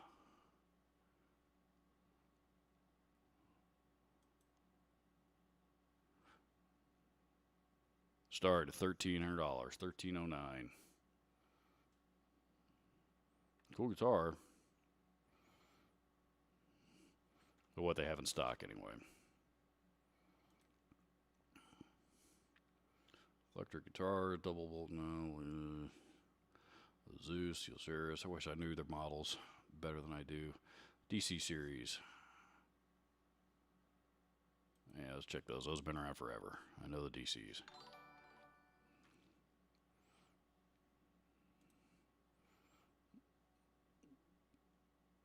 Oh, a couple super chats. Doc Amos Roxy says, can I pay to be on Know Your Troll? No, you can't pay to be on Know Your Troll. You can't try too hard to be on Know Your Troll either. That defeats the purpose.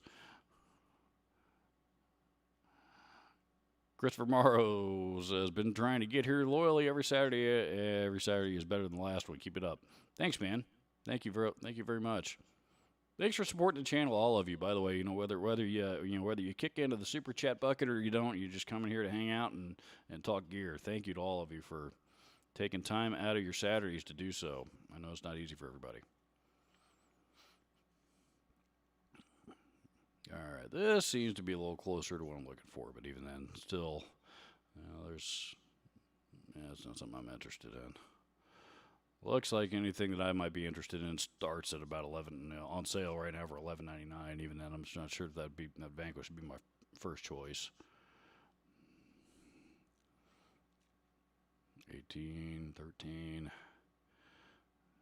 Type X, V headless, reissue V, etc. Nothing.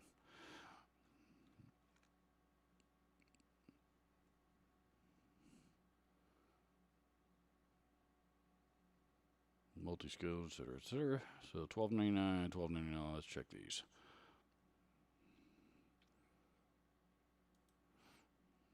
Now, is this the custom order? Review, etc.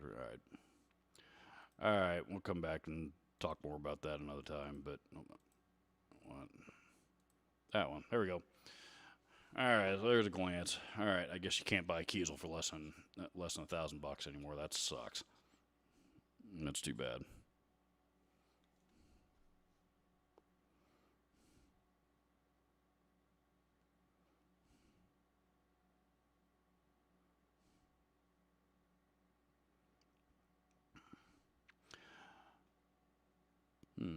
Ken K says, have my Tokai Strat refretted with Jesker EVO gold frets.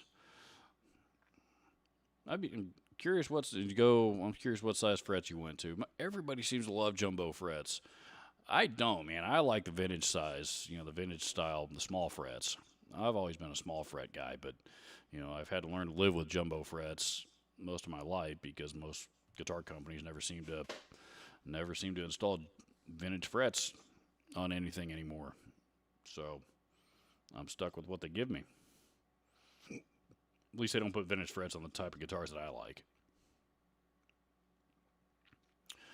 JG Mopar says, what do you think of the reboot of BC Rich? Not sure if they ever came up. Yeah, we talked about that earlier, actually. I think they're killer. They're not perfect. There are some, and from what some people have, that have told me have gotten, and that I've seen on some various forums. I haven't gotten any in my hands yet, but, from what some people have told me, there's some minor, what could be considered QC issues, like, minor faux pas with the binding or, a real tiny finish flaw, and a, near a neck joint or something like that. And, I'm not picky enough that anything like, unless it was something that's really, really glaring, a tiny little, mistake in the, in the binding that's about the size of a pinhead, that's not enough for me to want to mess with taking or, returning a guitar and sending it back or complaining or anything like that, but I understand there has been some of that stuff, just, not a lot, but, I've heard a few reports of that stuff, of stuff like that. But that's the only negative stuff I've heard about them. So, I would not have any fear about buying one sight unseen whatsoever. So,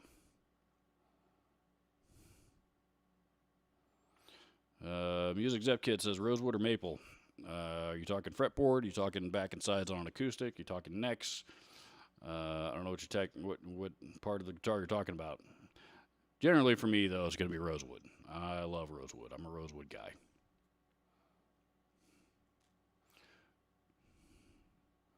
Nothing wrong with maple either, though. Maples is just fine for plenty of guitars out there. RGD says, "What's the story on the Marshall JCM 600? I only hear bad things. I'm just curious why they failed." Uh, I'm not real sure what the backstory on that amp is and why they came out with it and where it came from and all that stuff. You know, um, admittedly. So I think what happened is, they like in the night. I think it was supposed to be like a lesser expensive, like a more affordable option to the 900s and the Plexis, and that, well, I guess Plexis weren't out at that time, but to some of the more expensive models, like the vintage modern was around back then, more affordable alternative to some of those amps that Marshall was putting out at the time. And they didn't take off very well. I don't think they sound quite as bad as as a lot of people, as the reputation that they seem to have, because you're right, there's a lot of people that hate those things. um, you know I don't think that I don't think they sound quite as bad as their reputation would suggest. But that said, they're by far not the best sounding Marshalls I've ever heard either. So, um, yeah.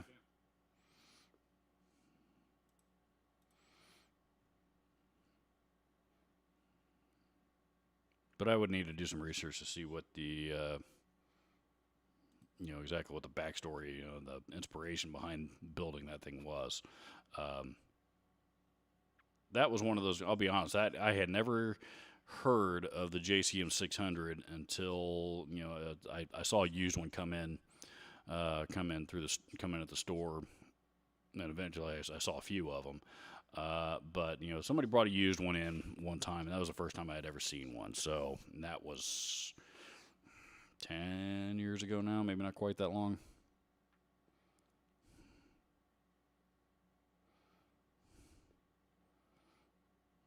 James Severin says, "Hey Robert, my brother smacked down those trolls." That's what Know Your Troll videos are about. Putting dumbasses on blast that deserve to be put on blast just because they're dumbasses.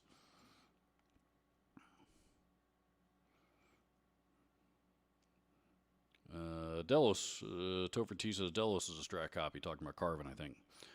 So, yeah, that's I'd love to have a Carvin, a Carvin or a Kiesel rather, Delos, as the Strat guitar that I am currently in pursuit of. But I mean, really, the truth is, I don't want to spend that kind of money for it. I need a good Strat, but I don't want to pay. I don't want to spend a bunch of money on it because it's not going to be my.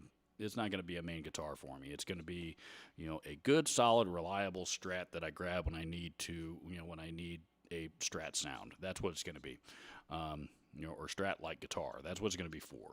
So, because I don't have anything like that. The closest I can get, I've got my, I've got my Squire, my Squire Vintage Modified thing, but I'm number one. It sounds okay, especially after I put the pickups in it. That's God, now I've forgotten the name of that pickup company. A company sent me a new pickup company sent me a brand new pair of pickups to demo in that guitar specifically. So, and they do sound really good. That guitar is not a bad sounding guitar, but it doesn't play the greatest. And the other thing is doing what I do, particularly on YouTube. I found a lot of people just a lot of potential viewers, potential subscribers just won't take me seriously if I'm sitting there playing a Squire. And I get that. So. I mean, there's plenty of people that don't take me seriously, even when I'm playing a $3,000 Music Man either. But that's beside the point. I need a good solid Strat or Strat style. I mean, I'm not married to Fender either. It doesn't have to be a Fender product. I've considered the G&Ls, but doing a little bit more digging into those, unfortunately, I mean, while they're price is right on those. The problem is they're basswood guitars and not alder. So I'm curious as to how they're going to sound. How close they're going to sound. To the Fender stuff. Um,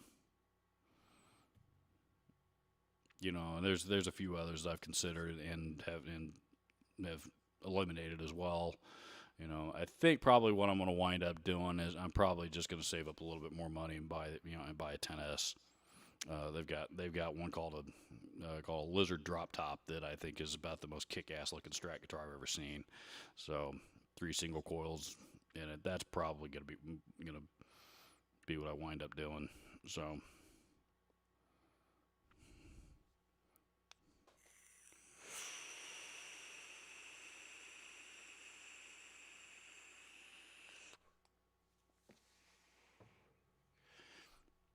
Mr. Waitfile says, "Hey Robert, love the review on the Digitech Bad Monkey pedal. I've had one for years. Sounds great with my Strat or Les Paul."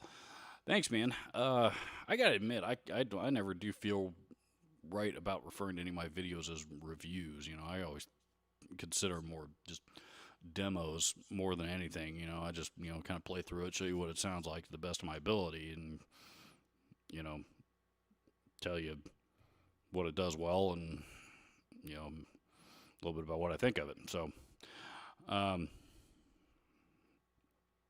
but I do appreciate it. A lot of you actually seem to like that video. I'm surprised that you guys latched onto that one as much as you did. So thank you. I'm glad you enjoyed it.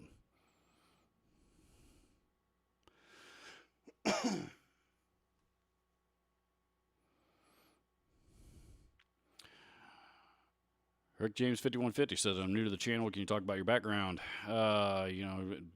Been a guitar player for 30 some odd years at this point. I've worked in the MI industry, selling gear for 15 years, in management and retail, and now I'm in B2B sales. So selling commercial stuff, commercial accounts. Is what I do for a living. I don't talk about my current employer because, it's they're not related to my YouTube channel at all, and I try to keep those two. I don't have a problem. People know what I do for a living, for my full time living, but I don't want. My channel is not sanctioned by my employer in any way, shape, or form. This is, This is completely a personal venture, and so I try to keep the two separate as much as possible. Some people know who I work for, but but I don't talk about it on my channel at all. But long story short, I've been in MI sales for, I've been doing this for upwards of almost going on 15 years anyway. I've been a guitar player vast majority of my life, and as far as my professional background goes, that's pretty much it. As far as what this channel is about, I'm just a dude that loves guitars and loves guitar gear, and likes to talk about it and demo stuff on YouTube, and that's the extent of it. I don't claim to know anything or everything or anything at all, to be honest with you. I'm just a regular dude that loves guitars, loves guitar gear. And the truth is I sell it better than I play it, so.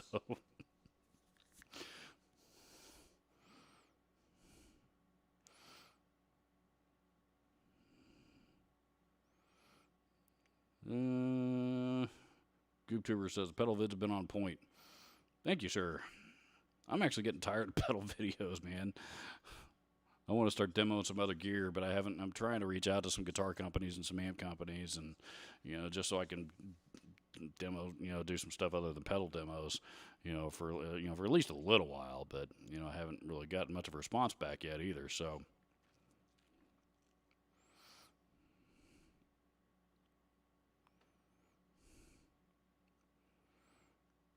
Music Zep Kid says, "What's your favorite Super Strat company?" Oh boy.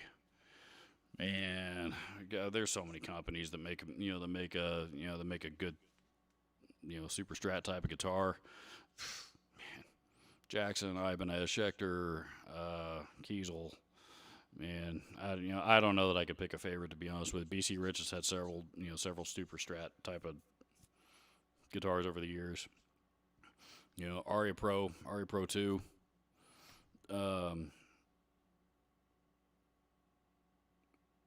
Doc Amos Roxy was asking, looking for a guitar brand you can buy cheap on the used market. There's one I didn't think of. Aria Pro 2, you can find, those are great quality guitars, a lot of them made in Japan, the rest of them made in Korea. with great quality, great built guitars, and they're dirt cheap on the used market. Um, but they're RE Pros. Dean's got a new model called an Exile that has my attention. Man, there's a bunch of them. There's a bunch of them. I don't know that I could pick a favorite. Um, for the longest time, I used if you asked me who my favorite guitar brands were, it would have been Gibson, and BC Rich. Um, but I haven't played any. I haven't gotten my hands on or bought any of the new BC Rich stuff yet. And while Gibson's definitely better than I think they're better than they were. I think they're still got a long way to go before they get back to where they once were. Um, so now that answer, my answer to that question would probably be Music Man and Music Man and Schecter. And those are the two brands that I play the most.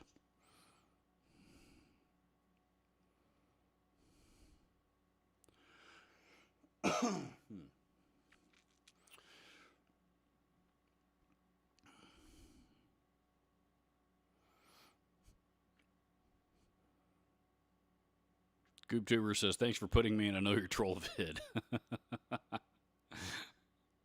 Yeah, but that you didn't get featured as a troll comment. You just got featured as a regular comment that got a respectable answer. Do pedal gear companies work with you? Do you not try, or how's that working for you? Occasionally, I've had some smaller companies that have sponsored a few videos. 10S did sponsor the video that I did on the EXP Blaze guitar. They were kind enough to supply that. Boss actually supplied all of the 200 series pedals for all the 200 series pedals videos that I did early this year. Let's see, the Singular Sound sponsored the Aeros Looper videos, which those didn't do nearly as well as I had hoped that they would. I actually feel bad about that. But they did sponsor that, and there's been a few other companies like that along the way. But like the big companies, for example, I mean, number one, Gibson's well aware that I've did more than one video shitting all over their company. They're not going to get in any big hurry to send me any guitars to demo.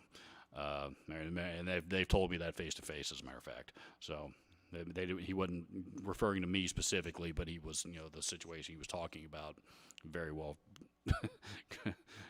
could be applied to me at that time. So Gibson's not going to get in any big hurry to send me anything. Fender, why, I don't know why they would, as much as I would love it if they did, I don't know why, Fender and those companies are going to send me anything to demo when they can send them to the much bigger channels like Fluff and Philip McKnight and Henning Pauly, and get much more exposure from those channels than what mine is going to give them. So it used to be, if you had a channel in the 20 to 25,000 subscriber range, which is where mine is right now, I mean, that used to be pretty respectable, and companies would pay, they would, they'd be a lot more willing to work with channels my size. But now, channels that were in the 20, 25,000 range are now 100,000, 150, 200,000 plus, in some cases bigger than that, So, 25,000 subscribers is not as valuable to vendors as it once was, even just a few years ago. So, and it does depend. I've had a few other companies that have reached out to me asking me to demo Gear A, whatever it may be, and and it's just something that I didn't think that I would be a good fit for. And that those Aeros Looper videos, by the way, are a real good example of that. I probably should have passed, and probably should not have done those videos, because they didn't come out very well. That's not the kind of thing that I excel at, and I'm real good at using and demonstrating. So if I agreed to give that one a shot, and I learned from that situation. But there's instances when somebody will come to me and ask me, hey, do you want to demo this product? And and I've had tell companies said, I don't know that I'm the best fit for that, because that's not the kind of thing that I'm known for using, or that I would personally gravitate towards. So I don't know what kind of how effective a demo on that for me would be. And number two, I had a company recently that wanted me to do. They came to me and said, we got these new cables that we want you to try out, and I told them, I said, I'm happy to work with you. Every guitar player uses cables, but they wanted a dedicated video, and if you're in this chat on this live stream right now, raise your hand if you would watch if you would be willing to sit through a 5 or 10 minute video of me talking about a brand of guitar cables that you've never heard of. There's a few of you that would watch just because you like my channel and you're loyal to my channel, and you would watch it for that reason alone. But I think it would be the extent of that would be the extent of it, and it's just not going to get a lot of exposure, which isn't fair to the company. So what I suggested was, send me a couple cables. We'll do a couple of 10, 15 second spots, either at the beginning or in the middle, like a mid-roll ad or something, a few videos that way. Then you're going to get the attention of a lot more people, and it's just going to be better off for you in the long run. And they weren't interested in doing that. So just sometimes it's just not a good fit.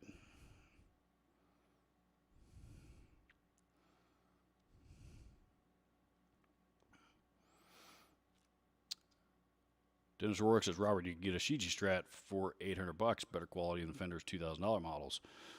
Those $2,000 Fender Strats, man, those Ultra Strats are pretty nice, man. That's one of the best Strat models they've come out with in a while, to be honest. But I'm not familiar with the Shiji stuff. Sounds like made in Japan. I'll have to check those out.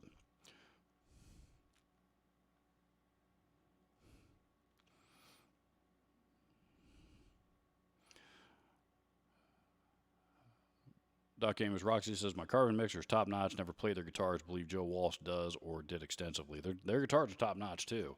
I don't know if Joe Walsh has played them, but he's good. But Joe Walsh has played everything. He's been a Strat guy. He's been a Les Paul guy. He's, among other things. Joe Walsh is one of those guys that he's not been real loyal to one type of guitar at any point in his career.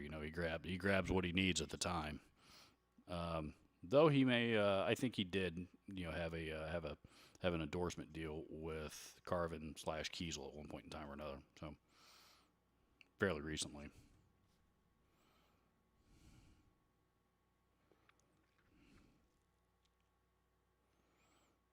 Joey Van Ostrand says, hey man, hope you're doing well. Got my Harley Benton Amarok 6-string. What a phenomenal guitar. Absolutely awesome. Also got one of the 212 cabs of the vintage 30s. What a monster. And we were talking about your Firefly 335 model guitar earlier. I was sharing that you did not have a very good experience with that. So if you want to talk about that guitar down in the chat in case anybody else is still curious about that, Joey. I know that there's probably a few people in here that are still curious about that. So, but awesome, man. I'm glad to hear about the Amarok. Those are supposed to be cool. They look cool anyway. They haven't been. I know they haven't been out very long. Christopher Morrow in the super chat. Thank you, sir. Christopher Morrow again in the super chat. Very generous of you. Thank you very much. I appreciate it. Says, hey man, I'm working on getting my channel going more efficiently. I have a few covers and quite a few originals on it already. I was wondering if you have any advice on getting it rolling. Oh man, YouTube is a funny thing. And, by funny, I mean unpredictable and next to impossible to be able to determine what is going to work. If you're a new channel, probably the best advice I can give you is experiment and try different things and try them off. And because, if you're a new channel and you're not getting a lot of views anyway, now is the time to experiment, because you never know what's going to work. For me, for me, it was nothing but gear demos and pedal demos and and stuff like that for 2 years.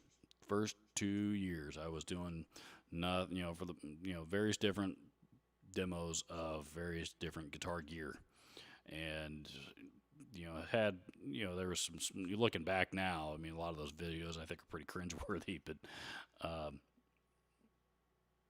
one day I decided that for whatever reason, really just for my own enjoyment, that I was going to put up a video about the worst 7 worst pedals ever. That was the first one that took off for me, and all of a sudden, that video went up. I had no expectations for it, for certainly not any more than any of my other videos.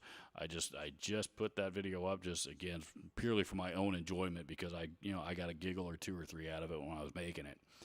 And who knew that one was going to be the one that took off. And all of a sudden my channel, after 2 years, went from 300 subscribers to 600 subscribers literally overnight. And then, was it 1,200? My channel quadrupled in viewership, and within about 3 or 4 weeks, because of that one video. So, I had that one video that took off, and, finally that gave me some idea of what people wanted to see. So, my advice: experiment early and often, and because you never know, you just never know what's gonna take off. And share your videos in various different online forums and Facebook groups and stuff where appropriate. Don't go sharing your videos and spamming groups that don't want your videos shared in their groups. Follow the group rules, but share them where appropriate, and because you just never know who's gonna see it. Pete Onselm is here in the chat. Says, "Greetings, sir. How are things?" Doing awesome, sir. Good to see you. Hope you're doing well. Pete's my cousin, by the way. My Swedish cousin. Great guy. Awesome dude. He's like the one family member I have. I mean, my mother seems to, seems to love everything that I do, but she's my mom, and she's supposed to do that. So, but Pete's like the one family member I have that actually like has an interest, because he's also he plays guitar, and he actually has an interest in some things that go on around here. So.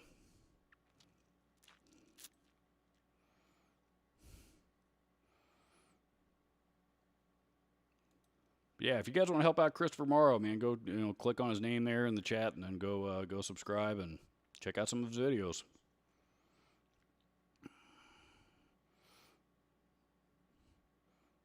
Subscribers do not equal views, by the way. So I actually did a video about starting up a new YouTube channel about, I don't know, a year or so ago now, I guess. So check. You can go check out. All of my advice about getting started in YouTube is pretty much in that video, and I don't know that I've really changed anything since. So,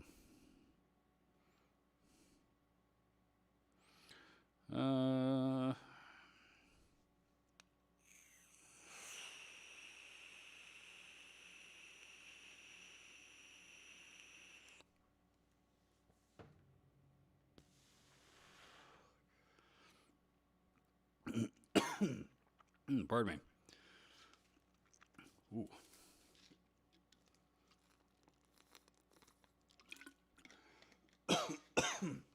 Ow.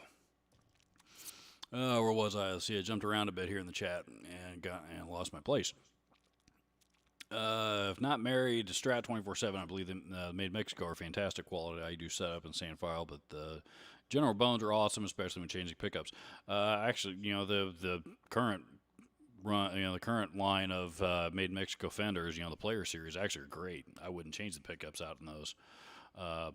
They're a significant improvement over the old Standard Series.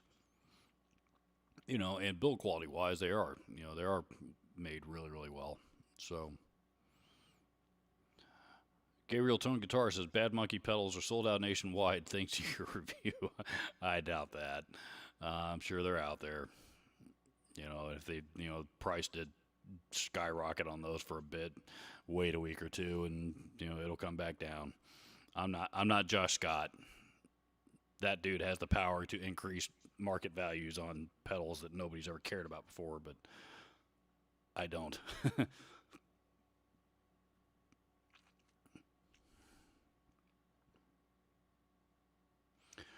Good Pipper says, I want one of the Schecter Strats and a Vola. I love my Made Mexico Strats, though. Pickup and hardware changes are essential, though. Again, I don't agree. I don't agree that you got to change out pickups and hardware on a Made Mexico Strat, especially the current line. I don't think that's a necessity at all. I mean, the older, the old standard series, yeah, those pickups are terrible. But, what they're putting out now, I disagree. I think those things sound pretty good. Thoughts on a 335 Rock Machine or Grandpa guitar? Definitely a Grandpa guitar. 335s are cool if you like semi hollows. I mean, I'm not a big semi hollow body guy. For the longest, I might, if I picked one up now, I might feel a little bit different. But for the longest time, I played everything I played through such a high gain guitar signal that 335 wouldn't survive. It'd just be way too much sustain and feedback and stuff. I mean, it just didn't fit what I did. I play with a lot less gain now than I used to, so I mean, it might sound a little bit better. But even the other thing, if 335 bodies are big, and to sit down with, and they're just not my thing. Beautiful guitars, nothing wrong with them. I don't have anything bad to say about them. They're just not for me.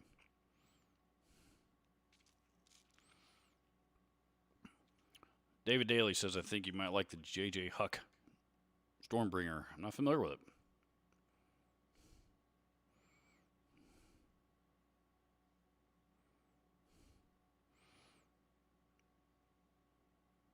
Cool Guitar Gear says, I'm expecting some DPFX pedals from Greece. Look very interesting. I think somebody brought those up a week or two ago. I think I've heard of them.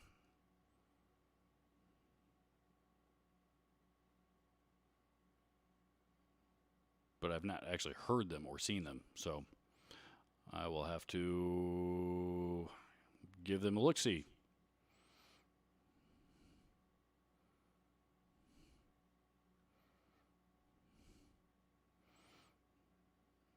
Epic Esquire has popped in. Says just saying a quick hello as I just joined my gym again and getting in a quick workout. I should probably do that one of these days.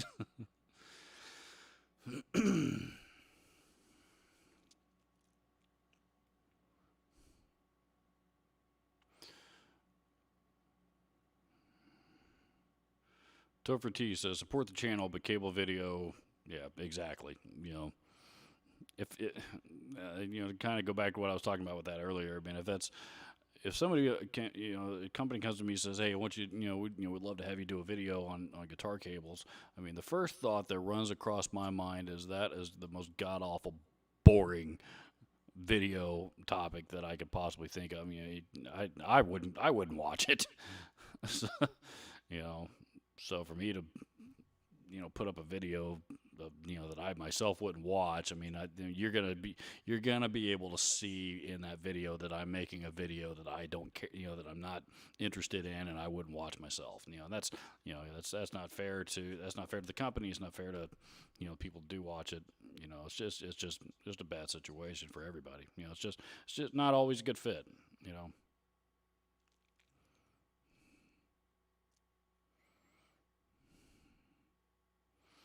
Cool Guitar Gear says unique and it's an overdrive, but with distortion, fuzz qualities, and cranked. I can contact Mission. Yeah, man. Yeah, shoot him a. You're talking about Velocity, the Mission Velocity Overdrive. Yeah, man. If you got an in with them, yeah, I'd love to check that one out. That's probably something I would get on board with, depending on how much of the fuzz quality is in there anyway.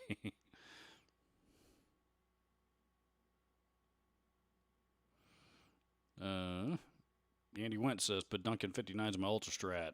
Has some serious teeth now." I wouldn't have touched the pickups in that Ultra Strat, man. I think those things are top-notch guitars right out of the box.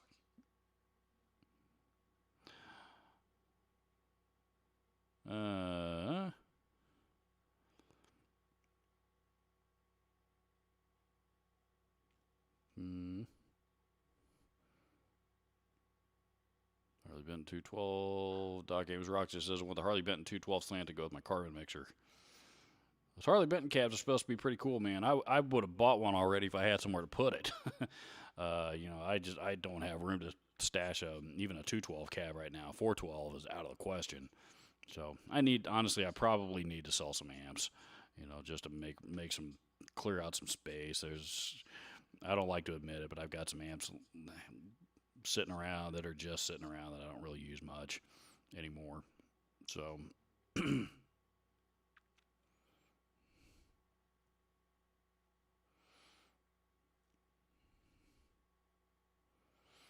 Alrighty.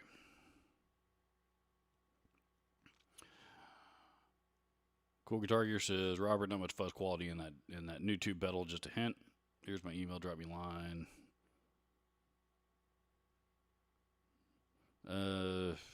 Tell you what, shoot me an email because your email's not showing up in the chat. So, you can hit me. You can send me an email. robertsguitardungeon@gmail.com. It's down in the description should be in the description of this video, and as well as any other. So, if you don't mind, send me a quick email and then we'll chat. So, alrighty, we are well past the 2-hour mark here on this one. So, everybody that popped in to hang out for a while today, thank you so much for popping in to hang out, man. Seriously, it means a lot. Those of you that contributed to the super chat today, awesome. Those of you that did not, still awesome of you to take some time again just to come hang out for a bit. So I am going to go enjoy the rest of my weekend and really the start to my vacations. I'm off all week next week, so